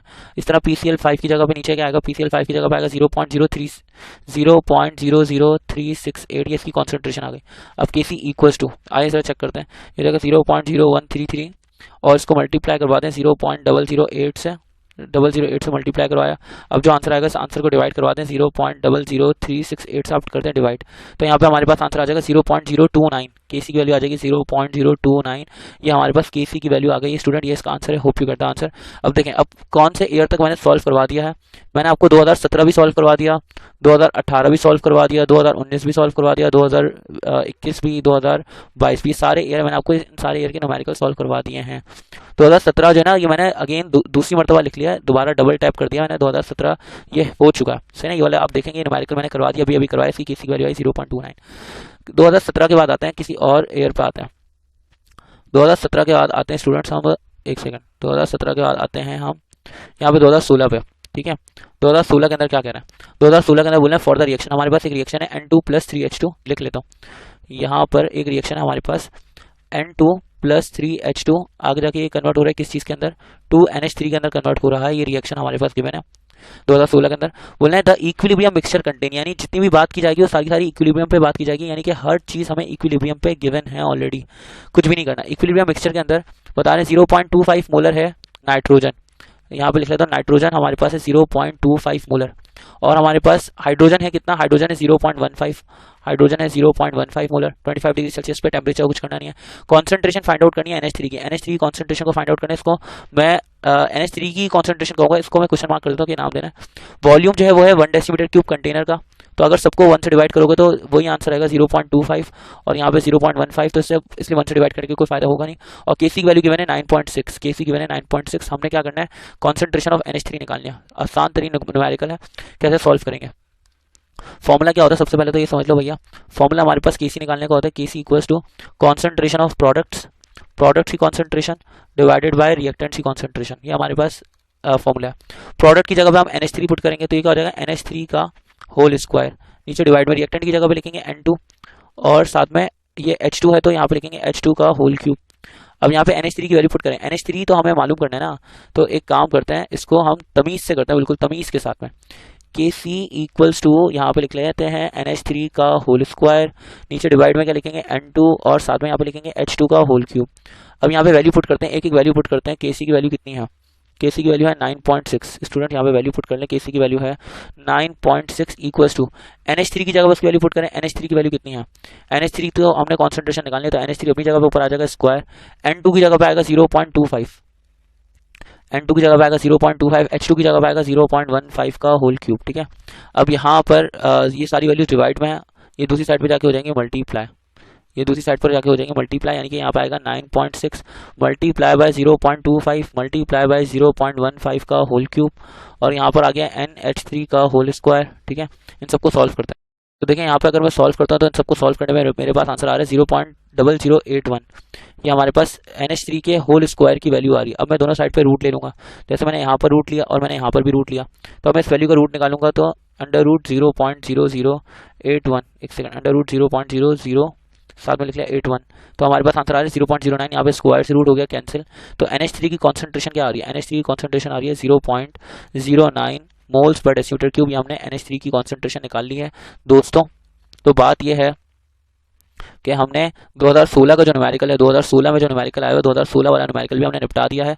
अब ये जो क्वेश्चन है ना, give the relationship between Kc and Kp, ये रिलेशनशिप तो आप याद करेंगे, ये थ्योरी का क्वेश्चन है, ये आप थ्योरी का क्वेश्चन याद करेंगे, तो ये मैं नहीं करवा रहा, ये आपको याद रखना है, ठीक है। 2016 के बाद आ जाते हैं कहाँ पे, 2015 पे। 2015 के अंदर आ जाओ, 2015 के अंदर क्या बोलना है भाई, 2015 के बोलना है एक रिएक्शन के अंदर H2 + I2 आगे जाके कन्वर्ट हो रहा है 2HI के अंदर, तो बोलना है व्हेन इक्विलिब्रियम वाज अटेन्ड, जब इक्विलिब्रियम अचीव हो गया था उस टाइम पे कॉन्सेंट्रेशन क्या थी, H2 I2 और HI तीनों की कॉन्सेंट्रेशन बराबर थी 4 मोल्स पर डेसीमीटर क्यूब।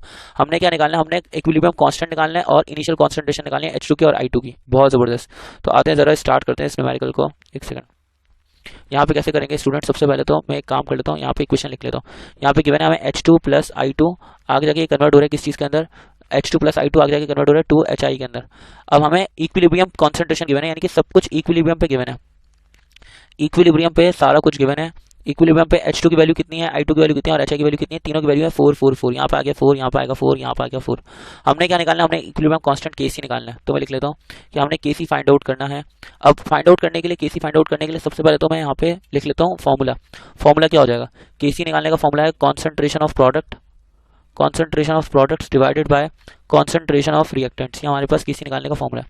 अब प्रोडक्ट की जगह पे क्या लिखूंगा, प्रोडक्ट है हमारे पास HI, तो हम लिख लेंगे HI का होल स्क्वायर, HI का होल स्क्वायर।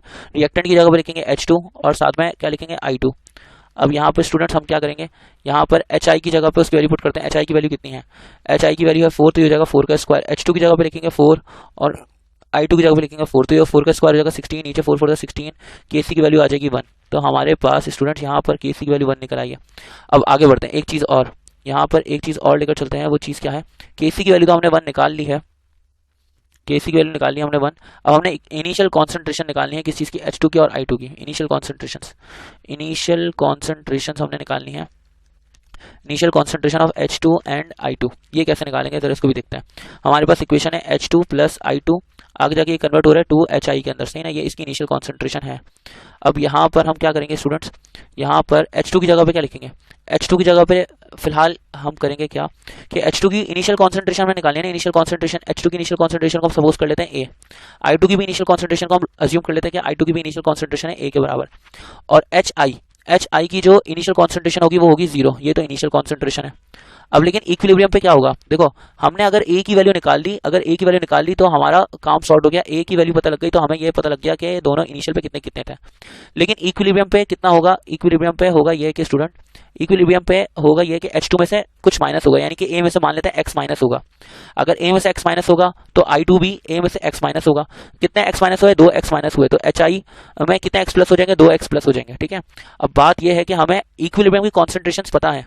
इक्विलिब्रियम पे 4 4 4 के बराबर है, यानी कि A माइनस एक्स भी 4 के बराबर है, A माइनस एक्स यहाँ भी 4 के बराबर है और 2x भी 4 के बराबर है।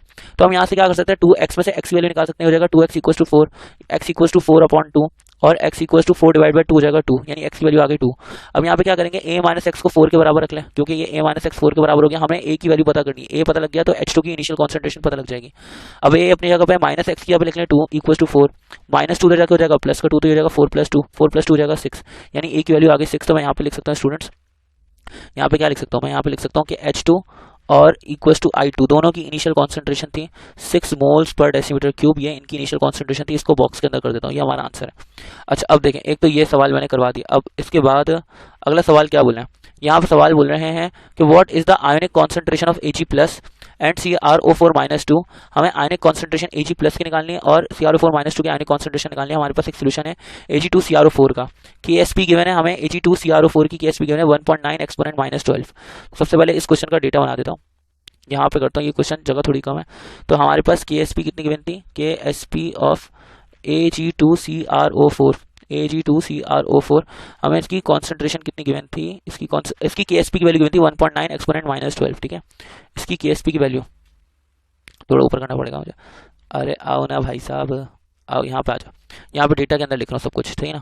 यहाँ पे इसकी KSP की वैल्यू थी 1.9 एक्सपोनेंट -12 और इसका यूनिट था मोल स्क्वायर अपॉन डेसीमीटर 6। ठीक है, अब हमें ये डेटा के अंदर बताया हुआ, हमें बोलना है आयोनिक कॉन्सेंट्रेशन निकालो किस चीज़ की, ionic concentration of Ag plus ये निकालो और साथ में निकालो CrO4-2 की आयोनिक कॉन्सेंट्रेशन निकालो। तो कैसे निकालेंगे, यहाँ पे स्टूडेंट्स ये निकालने के लिए हम करेंगे, ये सबसे पहले तो इक्वेशन लिखेंगे, इक्वेशन Ag2CrO4 जब ये आगे जाके टूटेगा तो 2:1 में टूटेगा, 2 सिल्वर है और यहाँ पे हमारे पास क्रोमेट है, एक 2:1 में टूटेगा, यानी आगे टूटेगा 2Ag प्लस में और CrO4-2 में टूटेगा। ठीक है, अब देखें यहाँ पे हम करेंगे क्या, यहाँ पे हम करेंगे ये कि Ag2 की कॉन्सेंट्रेशन, Ag2 की वैल्यू पुट कर लें, Ag2 की हमारे पास Ag2 की कॉन्सेंट्रेशन ही नहीं पता ना, Ag2 की कॉन्सेंट्रेशन, Ag2CrO4 की कॉन्सेंट्रेशन निकालनी पड़ेगी। तो मैं इधर बोल देता हूँ लेट से ये x है, अगर ये x है तो Ag भी x होगा, लेकिन वो x 2 से मल्टीप्लाई हो जाएगा तो हो जाएगा 2x, CrO4-2 की जगह पे आ जाएगा x। ठीक है ना, यहाँ पे भी x आ जाएगा। तो एक्चुअल में हमें क्या करना है, हमें Ag प्लस की कॉन्सेंट्रेशन अगर निकालनी है, Ag प्लस की कॉन्सेंट्रेशन अगर मुझे मालूम करनी है स्टूडेंट, तो Ag प्लस की कॉन्सेंट्रेशन के लिए मुझे 2x की वैल्यू फाइंड आउट करनी पड़ेगी, आप समझ रहे हैं। और अगर मैं CrO4 -2 की वैल्यू निकालनी है तो मुझे इस x की वैल्यू निकालनी पड़ेगी, यानी दोनों सूत्रों में मुझे x की वैल्यू निकालनी पड़ेगी। तो x की वैल्यू निकालने के लिए मैं यहाँ पे KSP का फॉर्मूला यूज़ करना चाहूँगा। लाइफ लाइन लगा दीजिए KSP के फॉर्मूला की। तो KSP के फॉर्मूला के लिए हमारे पास ये फॉर्मूला होता है KSP हमारे पास फॉर्मूला होता है KSP equals to concentration of products. सिर्फ कॉन्सेंट्रेशन ऑफ प्रोडक्ट्स पुट करेंगे यहाँ पे। KSP अपनी जगह पे प्रोडक्ट की जगह पे क्या लिखूंगा, प्रोडक्ट की जगह पे Ag है, Ag की पावर 2 हो जाएगी, यहाँ पे Ag प्लस की पावर हो जाएगी 2, और साथ में क्या आ जाएगा, साथ में आ जाएगा CrO4 -2। अब यहाँ पे KSP की वैल्यू पुट कर लें। KSP की वैल्यू है 1.9 exponent -12 equals to Ag plus की जगह पे आएगा, Ag प्लस की जगह पे आ जाएगा स्टूडेंट्स 2x का होल स्क्वायर, ठीक है, ऊपर CrO4 -2 की जगह पे आएगा x। तो अब ये क्या हो जाएगा 1.9 एक्सपोनेंट -12 अपनी जगह पे, 2 का स्क्वायर हो जाएगा 4, साथ में x का स्क्वायर x स्क्वायर और मल्टीप्लाई हो जाएगा x से, तो ये हो जाएगा हमारे पास, ये x से मल्टीप्लाई हो जाएगा, तो x से मल्टीप्लाई हो जाएगा 4x3, 4 मल्टीप्लाई इधर के डिवाइड होगा, ये हो जाएगा 1.9 exponent -12 divide by 4 equals to यहाँ पे आ जाएगा x3। लिख लेता हूँ मैं, दूसरी साइड पर आ जाएगा x3। जरा सॉल्व करते हैं इसको। तो हमारे पास इस जगह पर आंसर आ रहा है 4.75 एक्सपोनेंट -13, यहाँ पर आ जाएगा x3, ठीक है। अब दोनों साइड पे हमें क्यूबिक रूट लेना पड़ेगा, जैसे यहाँ पे भी क्यूबिक रूट लेना पड़ेगा और यहाँ पे भी क्यूबिक रूट लेना पड़ेगा। तो क्यूब से क्यूबिक रूट तो कैंसिल हो जाएगा, इसका हम आंसर का क्यूबिक रूट लेते हैं। आंसर का क्यूबिक रूट लिया हमने, तो हमारे पास आंसर आ रहा है 7.8 एक्सपोनेंट -5। एक्स की वैल्यू आ रही है 7.8 एक्सपोनेंट -5, ये हमारे पास एक्स की वैल्यू आ गई, ठीक है। अब मैं यहाँ पे एक्स वैल्यू पुट करता हूँ, तो ये क्या हो जाएगा, Ag प्लस की जगह पे ये हो जाएगा 2, x की जगह पे आएगा 7.8 एक्सपोनेंट -5। अभी बताता हूँ इसको कैलकुलेट करके, 7.8 एक्सपोनेंट -5 यहाँ पे, और x की जगह पे यहाँ भी पुट करेंगे 7.8 एक्सपोनेंट -5। इधर तो कुछ करना नहीं है, डायरेक्ट x की वैल्यू आ गई, तो ये इसका यूनिट हो जाएगा मोल्स पर डेसीमीटर क्यूब। हमारे पास x की कॉन्सेंट्रेशन आ गई, और अगर इसको 2 से मल्टीप्लाई करवा दिया जाए तो ये बन जाएगा 1.56 एक्सपोनेंट -4, ये हो जाएगा 1.56 एक्सपोनेंट -4 यूनिट हो जाएगा मोल्स पर डेसीमीटर क्यूब। तो हमारे पास Ag प्लस की कॉन्सेंट्रेशन भी आ गई है। स्टूडेंट अब बात क्या है, बात यह है कि 2015 भी पूरा निपट गया है, 2015 निपट गया है। 2014 में देख लेते हैं 2014 में क्या बोले हैं। 2014 के अंदर बोल रहे हैं कि हमारे पास एक क्वेश्चन है, बोल रहे हैं 5.88 मोल्स है नाइट्रोजन के और 16.2 मोल्स हैं ऑक्सीजन के, इनको मिक्स किया और इनको हीट किया 2000 डिग्री सेंटीग्रेड तक। कब तक हीट किया, जब तक के इक्विलिब्रियम अचीव नहीं हो गया, इक्विलिब्रियम एस्टेब्लिश नहीं हो गया। तो एक काम करते हैं, सबसे पहले तो मैं स्टूडेंट्स यहाँ पर लिख लेता हूँ कि हमारे पास इनिशियल कंडीशन के अंदर नंबर ऑफ मोल्स गिवन है। इनिशियल पे नाइट्रोजन गैस के कितने मोल्स हैं, नाइट्रोजन गैस के मोल्स हैं 5.88 मोल्स इनिशियली, ठीक है। और ऑक्सीजन के कितने मोल्स हैं, ऑक्सीजन के मोल्स हैं 16.2। लिख लेता हूँ, ऑक्सीजन गैस के हैं 16.2 मोल्स, ठीक है। ऑक्सीजन गैस के हैं 16.2 मोल्स, ये इनिशियल पे हैं। जब इनको मिक्स किया, हीट किया, इक्विलिब्रियम पे पहुंचे, जब तक इक्विलिब्रियम तक पहुंच नहीं गए, जब तक हमको हीट करते रहे। इक्विलिब्रियम पे 11.28 मोल्स नाइट्रिक ऑक्साइड के फॉर्म हुए हैं, इसको भी जरा लिख लेते हैं। इक्विलिब्रियम पे हमारे पास, इक्विलिब्रियम पे क्या फॉर्म हुआ भैया, इक्विलिब्रियम पे हमारे पास नाइट्रिक ऑक्साइड NO कितना प्रोड्यूस हुआ, ये NO प्रोड्यूस हुआ 11.28 मोल्स, इतना प्रोड्यूस हुआ। अब हमसे क्या बोल रहे हैं कि कैलकुलेट करो Kc, equilibrium constant Kc find out करो, सही है। और हमारे पास ये इक्वेशन है N2 प्लस O2, आगे जाके ये कन्वर्ट हो रहा है किस चीज़ के अंदर, 2NO के अंदर कन्वर्ट हो रहा है, ठीक है। अब देखें स्टूडेंट्स, अज्यूम करते हैं कि हमारे पास N2 जो है ना, N2 ये सपोज कर लेते हैं कि ये हमारे पास बराबर है 1 है, और O, अच्छा एक काम करते हैं, इस तरह से थोड़ा मुश्किल हो जाएगा। N2 की जगह पे इनिशियल कॉन्सेंट्रेशन कितनी है, डायरेक्ट लिखते हैं। N2 की जगह पे इनिशियल कॉन्सेंट्रेशन कितनी है, N2 की है इनिशियल कॉन्सेंट्रेशन 5.88 मोल्स। O2 की इनिशियल कॉन्सेंट्रेशन है 16.2 मोल्स, ठीक है। और NO की इनिशियल कॉन्सेंट्रेशन होगी 0, क्योंकि प्रोडक्ट तो शुरू में रिएक्शन के स्टार्ट में तो प्रोडक्ट 0 ही होता है। अगर हम इक्विलिब्रियम पे बात करते हैं, तो इक्विलिब्रियम पे हमारे पास NO कितना है, इक्विलिब्रियम पे NO हमारे पास है 11.28 मोल्स। अब देखें ये जो 11.28 मोल्स बना है, ये हमारे पास O2 से भी बना है और ये हमारे पास N2 से भी बना है। इसका मतलब ये है कि O2 से भी हाफ बना है और N2 से भी हाफ बना है। तो 11.28 का हाफ क्या होगा, 11.28 का हाफ निकालो भाई, 11.28 का हाफ, 11.28 डिवाइडेड बाय हाफ कर लो, तो हो जाएगा 5.64।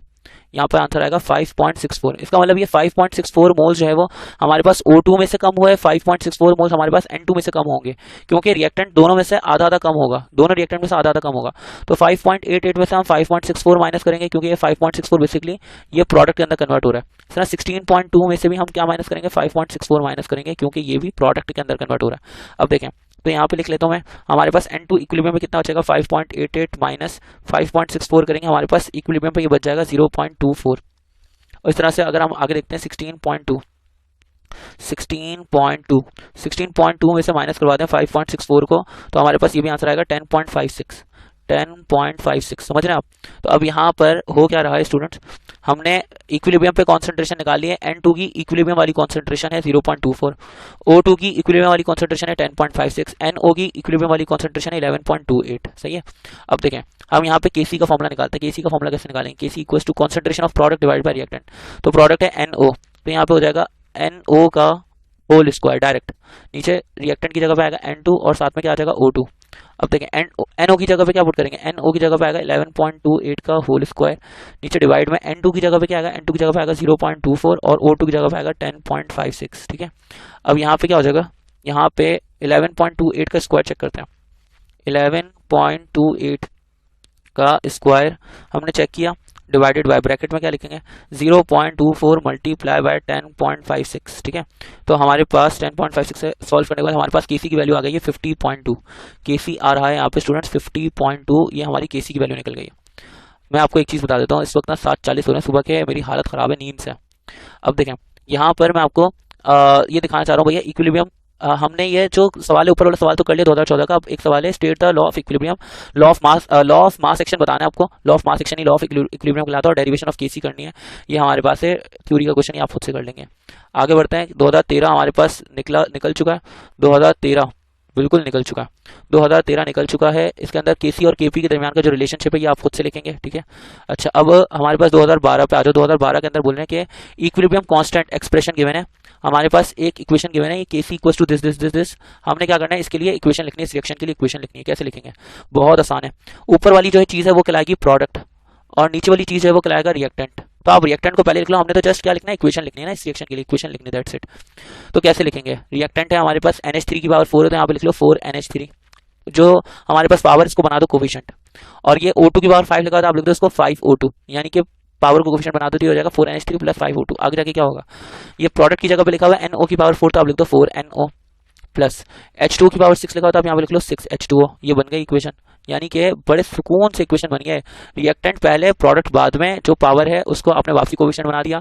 जैसे कोफिशिएंट को पावर बनाते फॉर्मूला में, वैसे ही फॉर्मूला से पावर को आपने कोफिशिएंट बना दिया, इक्वेशन बन गई, हमारा आंसर हो गया। 2012 तक हमने सब कुछ डन कर लिया है। सेक्शन बी के अंदर कुछ नहीं बचा, सेक्शन बी पूरा निकल गया। अब आते हैं जरा सेक्शन सी। अच्छा 2012 के अंदर ये वाला क्वेश्चन मैंने वापसी लिख दिया है, ये वाला क्वेश्चन वापसी लिख दिया, ये हम कर चुके हैं। ठीक है। 2022 से 2012 तक जितने न्यूमेरिकल्स है वो तो मैं करवा दिए हैं। अब 2022 के अंदर 2022 जो सेक्शन सी का पोर्शन है, सेक्शन सी के अंदर क्वेश्चन देखते हैं। यहाँ पे लिखा हुआ है 1 मोल नाइट्रोजन गैस का 1 मोल ऑक्सीजन गैस का, इसको हीट किया 2000 डिग्री सेंटीग्रेड पर 10 डेसीमीटर क्यूब वेसल में। यानी कि आपको इनिशियल कंडीशन बता रहे हैं कि हमने 2000 डिग्री सेंटीग्रेड पर इसको हीट किया। अब उसके बाद बोले इक्विलिब्रियम कॉन्सेंट्रेशन बताओ नाइट्रिक ऑक्साइड की, NO की इनिशियल कॉन्सेंट्रेशन बताओ। केसी हमें बता रहे हैं रिएक्शन की है 0.1। ये हमारे पास इक्वेशन गिवन है। स्टूडेंट इससे आसान सवाल हो नहीं सकता, हमने इस तरह का एक सवाल पहले करा हुआ है। N2 प्लस O2 आगे जाके कन्वर्ट हो रहा है 2NO के अंदर। Getting my point? अब देखो यहाँ पर इनिशियल कॉन्सेंट्रेशन लिख लो सबसे पहले। यहाँ पे हमने N2 की इनिशियल कॉन्सेंट्रेशन लिखी, N2 की इनिशियल कॉन्सेंट्रेशन है 1 मोल। ठीक है। O2 की भी इनिशियल कॉन्सेंट्रेशन कितनी है? O2 की इनिशियल कॉन्सेंट्रेशन है 1 मोल, और NO की तो इनिशियल कॉन्सेंट्रेशन होगी 0। अब देखो यहाँ पे वॉल्यूम है 10 डेसीमीटर क्यूब, तो मोल्स को वॉल्यूम से डिवाइड कर दो, मोल को डिवाइड कर दो 10 डेसीमीटर क्यूब से, 1 डिवाइड बाय 10 डेसीमीटर क्यूब, तो यहाँ पे हो जाएगा 0.1 मोल्स पर डेसीमीटर क्यूब। यहाँ पर भी क्या आ जाएगा? 0.1 मोल्स पर डेसीमीटर क्यूब, ये आ जाएगा 0.1 मोल्स पर डेसीमीटर क्यूब। और यहाँ पे NO की इनिशियल कॉन्सेंट्रेशन है 0। ठीक है। अब फर्दर आगे बात करते हैं। हमें केसी की वैल्यू बताई हुई सेक्शन के लिए 0.1, केसी की वैल्यू है 0.1। हमने क्या करना है? हमने NO की इक्विलिब्रियम कॉन्सेंट्रेशन निकालनी है। यहाँ पे मैं लिख लेता हूँ, ये सवाल ना इतना आसान नहीं है, थोड़ा टेढ़ा सवाल है। इक्विलिब्रियम पे होगा क्या? इक्विलिब्रियम पे N2 में से x माइनस होगा, यानी कि N2 में से कुछ ना कुछ माइनस होगा। मैं उसका नाम देता हूँ x का। N2 में से मान लेते हैं 0.1 में से x माइनस होगा, तो O2 में से भी x माइनस होगा। अब जितना यहाँ से माइनस होगा प्रोडक्ट में उतना ही बढ़ जाएगा, तो हम यहाँ पे आगे जाके NO की जगह पे 2x माइनस हुआ रिएक्टेंट साइड से, तो यहाँ पे NO की जगह पे 2x बढ़ा देते हैं। तो बेसिकली हमने करना क्या है? इक्विलिब्रियम पे NO की कॉन्सेंट्रेशन फाइंड आउट करनी है। NO की कॉन्सेंट्रेशन इस 2x के बराबर है, तो हमने एक्चुअल में ये 2x में से x की वैल्यू फाइंड आउट करनी है। समझ रहे हैं आप मेरी बात? तो कैसे फाइंड आउट करेंगे? हमारे पास फॉर्मूला होता है since Kc equals to concentration of product divided by concentration of reactants. ठीक है।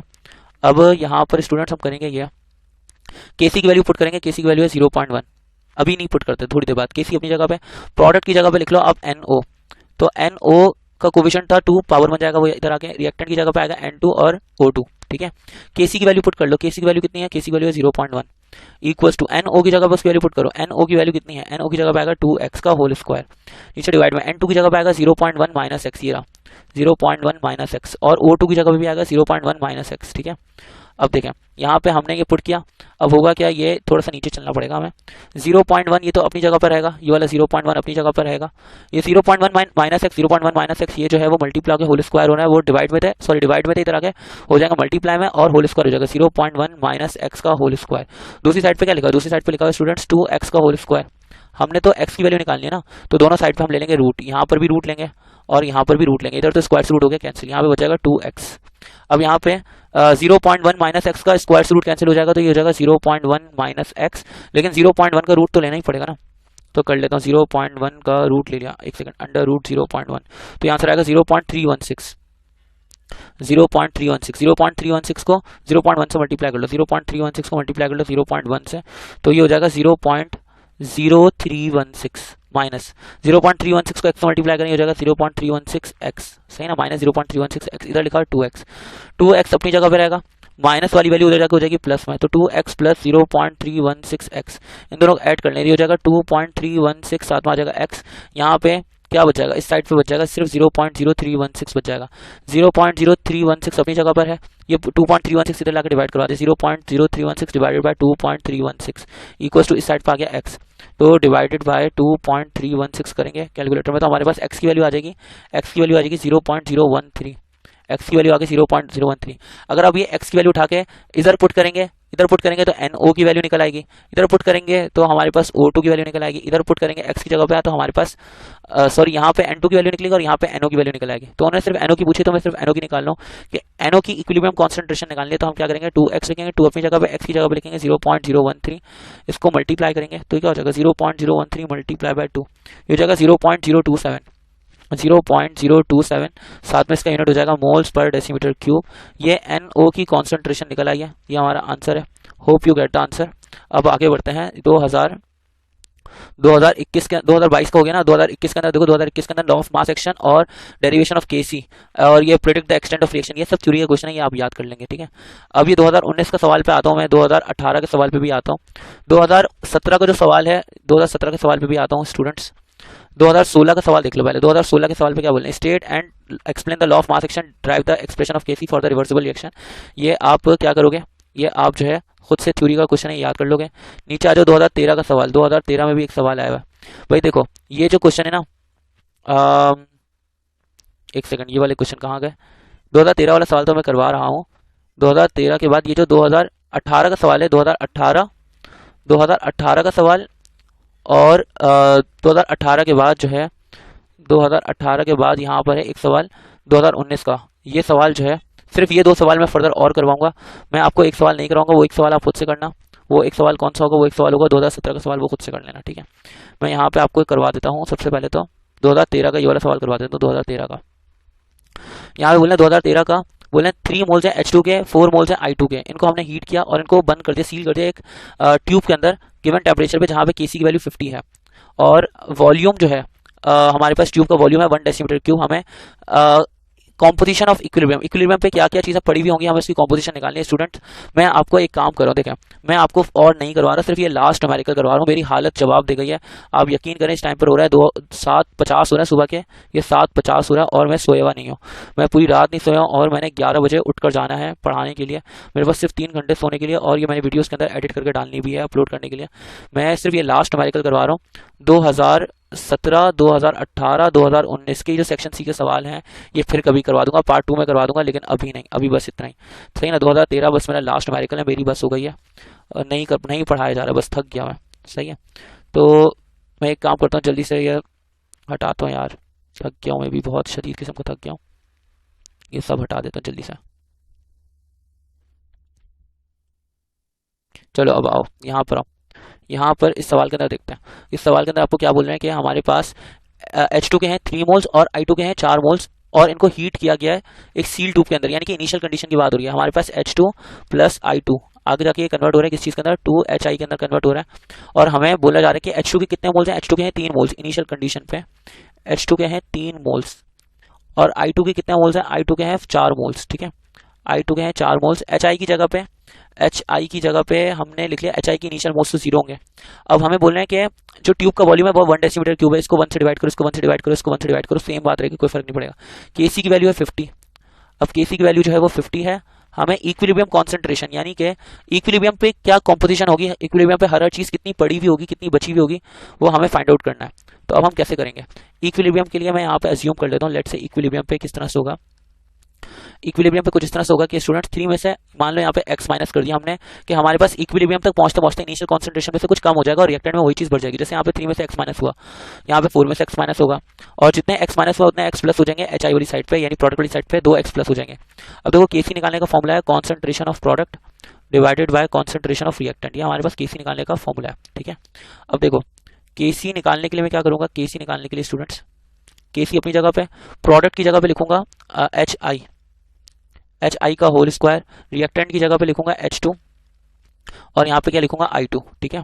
अब देखें यहाँ पर मैं लिख लेता हूँ KC की वैल्यू हमारे पास 50 है, इक्वल्स टू HI की जगह पे लिख लें 2x का होल स्क्वायर, सही है। और नीचे डिवाइड में H2 की जगह पे क्या लिखेंगे, H2 की जगह पे लिखेंगे 3 माइनस एक्स, और यहाँ पे I2 की जगह पे लिखेंगे 4 माइनस एक्स, ठीक है। यहाँ पे 50 अपनी जगह पर है, 3 माइनस एक्स से मल्टीप्लाई हो गया आके, 4 माइनस एक्स से मल्टीप्लाई हो गया आके, दूसरी साइड पे 2x का होल स्क्वायर लिखा हुआ, ये हो जाएगा 4x स्क्वायर। 50 अपनी जगह पे रहेगा, 3 को इस पूरे ब्रैकेट से मल्टीप्लाई कर लें, 3 4 12 माइनस 3 को x से मल्टीप्लाई कर लें, माइनस का 3x माइनस का 4x, माइनस एक्स मल्टीप्लाई करवाएं तो माइनस माइनस प्लस, और ये हो जाएगा प्लस का एक्स स्क्वायर, ठीक है। 50 अपनी जगह पे रहेगा, 12 माइनस माइनस का 3x माइनस का 4x माइनस का 7x प्लस का एक्स स्क्वायर हो गया यहाँ पे, ठीक है। दूसरी साइड पे लिखा हुआ है 4x स्क्वायर, तो जो कट रहा है उसको तो काट लें। जैसे 4 1 4, 4 के टेबल में 50 आता है क्या? अबे नहीं आता यार, नहीं आता, तो कुछ फायदा नहीं है काटने का, इसको लिखा रहने दे। 50 को 12 से मल्टीप्लाई करें, 50 12 से हो जाएगा 600, माइनस 50 को 7 से मल्टीप्लाई करने हो जाएगा 350x, प्लस 50 को x स्क्वायर से मल्टीप्लाई करने हो जाएगा 50x square, plus 4x square इधर आके हो जाएगा माइनस का 4x स्क्वायर, दूसरी साइड पर आ जाएगा 0। 50x square minus 4x square करेंगे तो यहाँ पे आ जाएगा 46x स्क्वायर, और माइनस का 350x और प्लस का 600 इक्वल्स टू 0। यहाँ पर स्टूडेंट हम लगाएंगे क्वाड्रेटिक फॉर्मूला और x की वैल्यूज निकालेंगे। x की वैल्यू हमारे पास रिएक्टेंट से कम होनी चाहिए। एक सेकंड, यहाँ पे x की वैल्यूज निकालेंगे, x की वैल्यू हमारे पास रिएक्टेंट से कम आनी चाहिए, बस याद रखिएगा।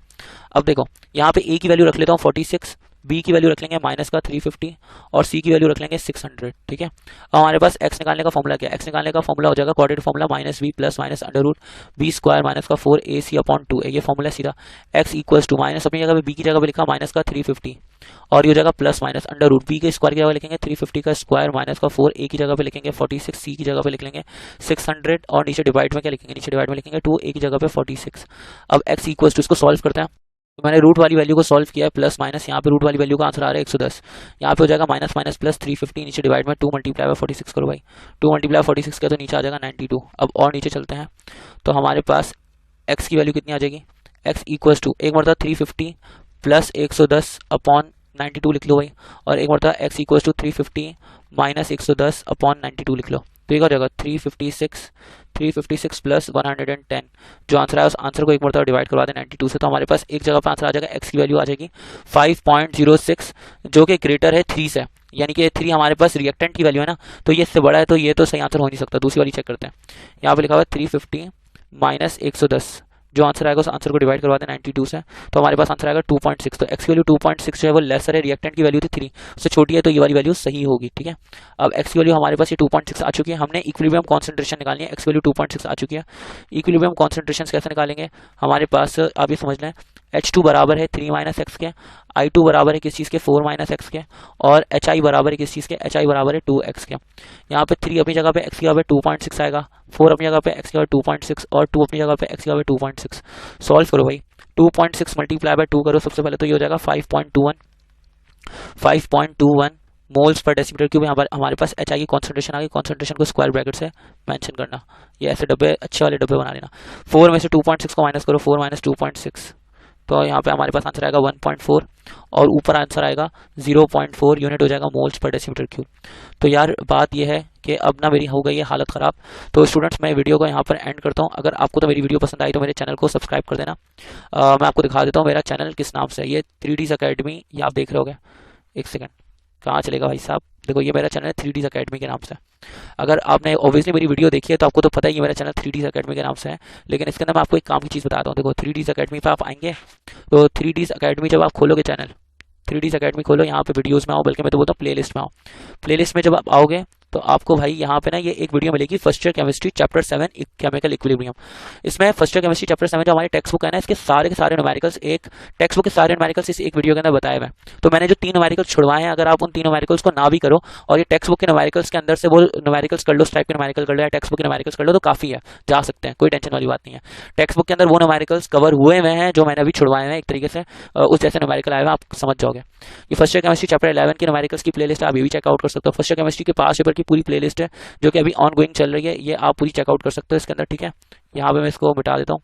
और इसी तरह से अगर आप देखोगे तो first year chemistry chapter number 12, first year chemistry chapter number 1, chapter number 4, chapter number 1, ये सारी जो हमने न्यूमेरिकल्स की वीडियोस अपलोड की हुई हैं। तो अगर आप मेरे चैनल को सब्सक्राइब करेंगे तो आपको भला हो जाएगा। और बस मैं आपको दुआएं दूंगा, आप मुझे दुआएं दें, क्योंकि मैं भी आपके लिए बहुत मेहनत कर रहा हूँ यार। मिलता हूँ मैं नेक्स्ट वीडियो के अंदर। Thank you so much for tolerating me. Okay, अल्लाह हाफिज़। चलो भाई, अब मैं आपसे बस ये इजाज़त चाहूँगा, वीडियो हो गई है ख़त्म। और यहाँ से आप लोग मेरे चैनल को सब्सक्राइब कर दें, लाइक कर दें, कमेंट कर दें, शेयर कर दें, और जो करना है करें। बस यहाँ से मैं आपसे इजाज़त चाहूँगा। ओके, अल्लाह हाफिज़।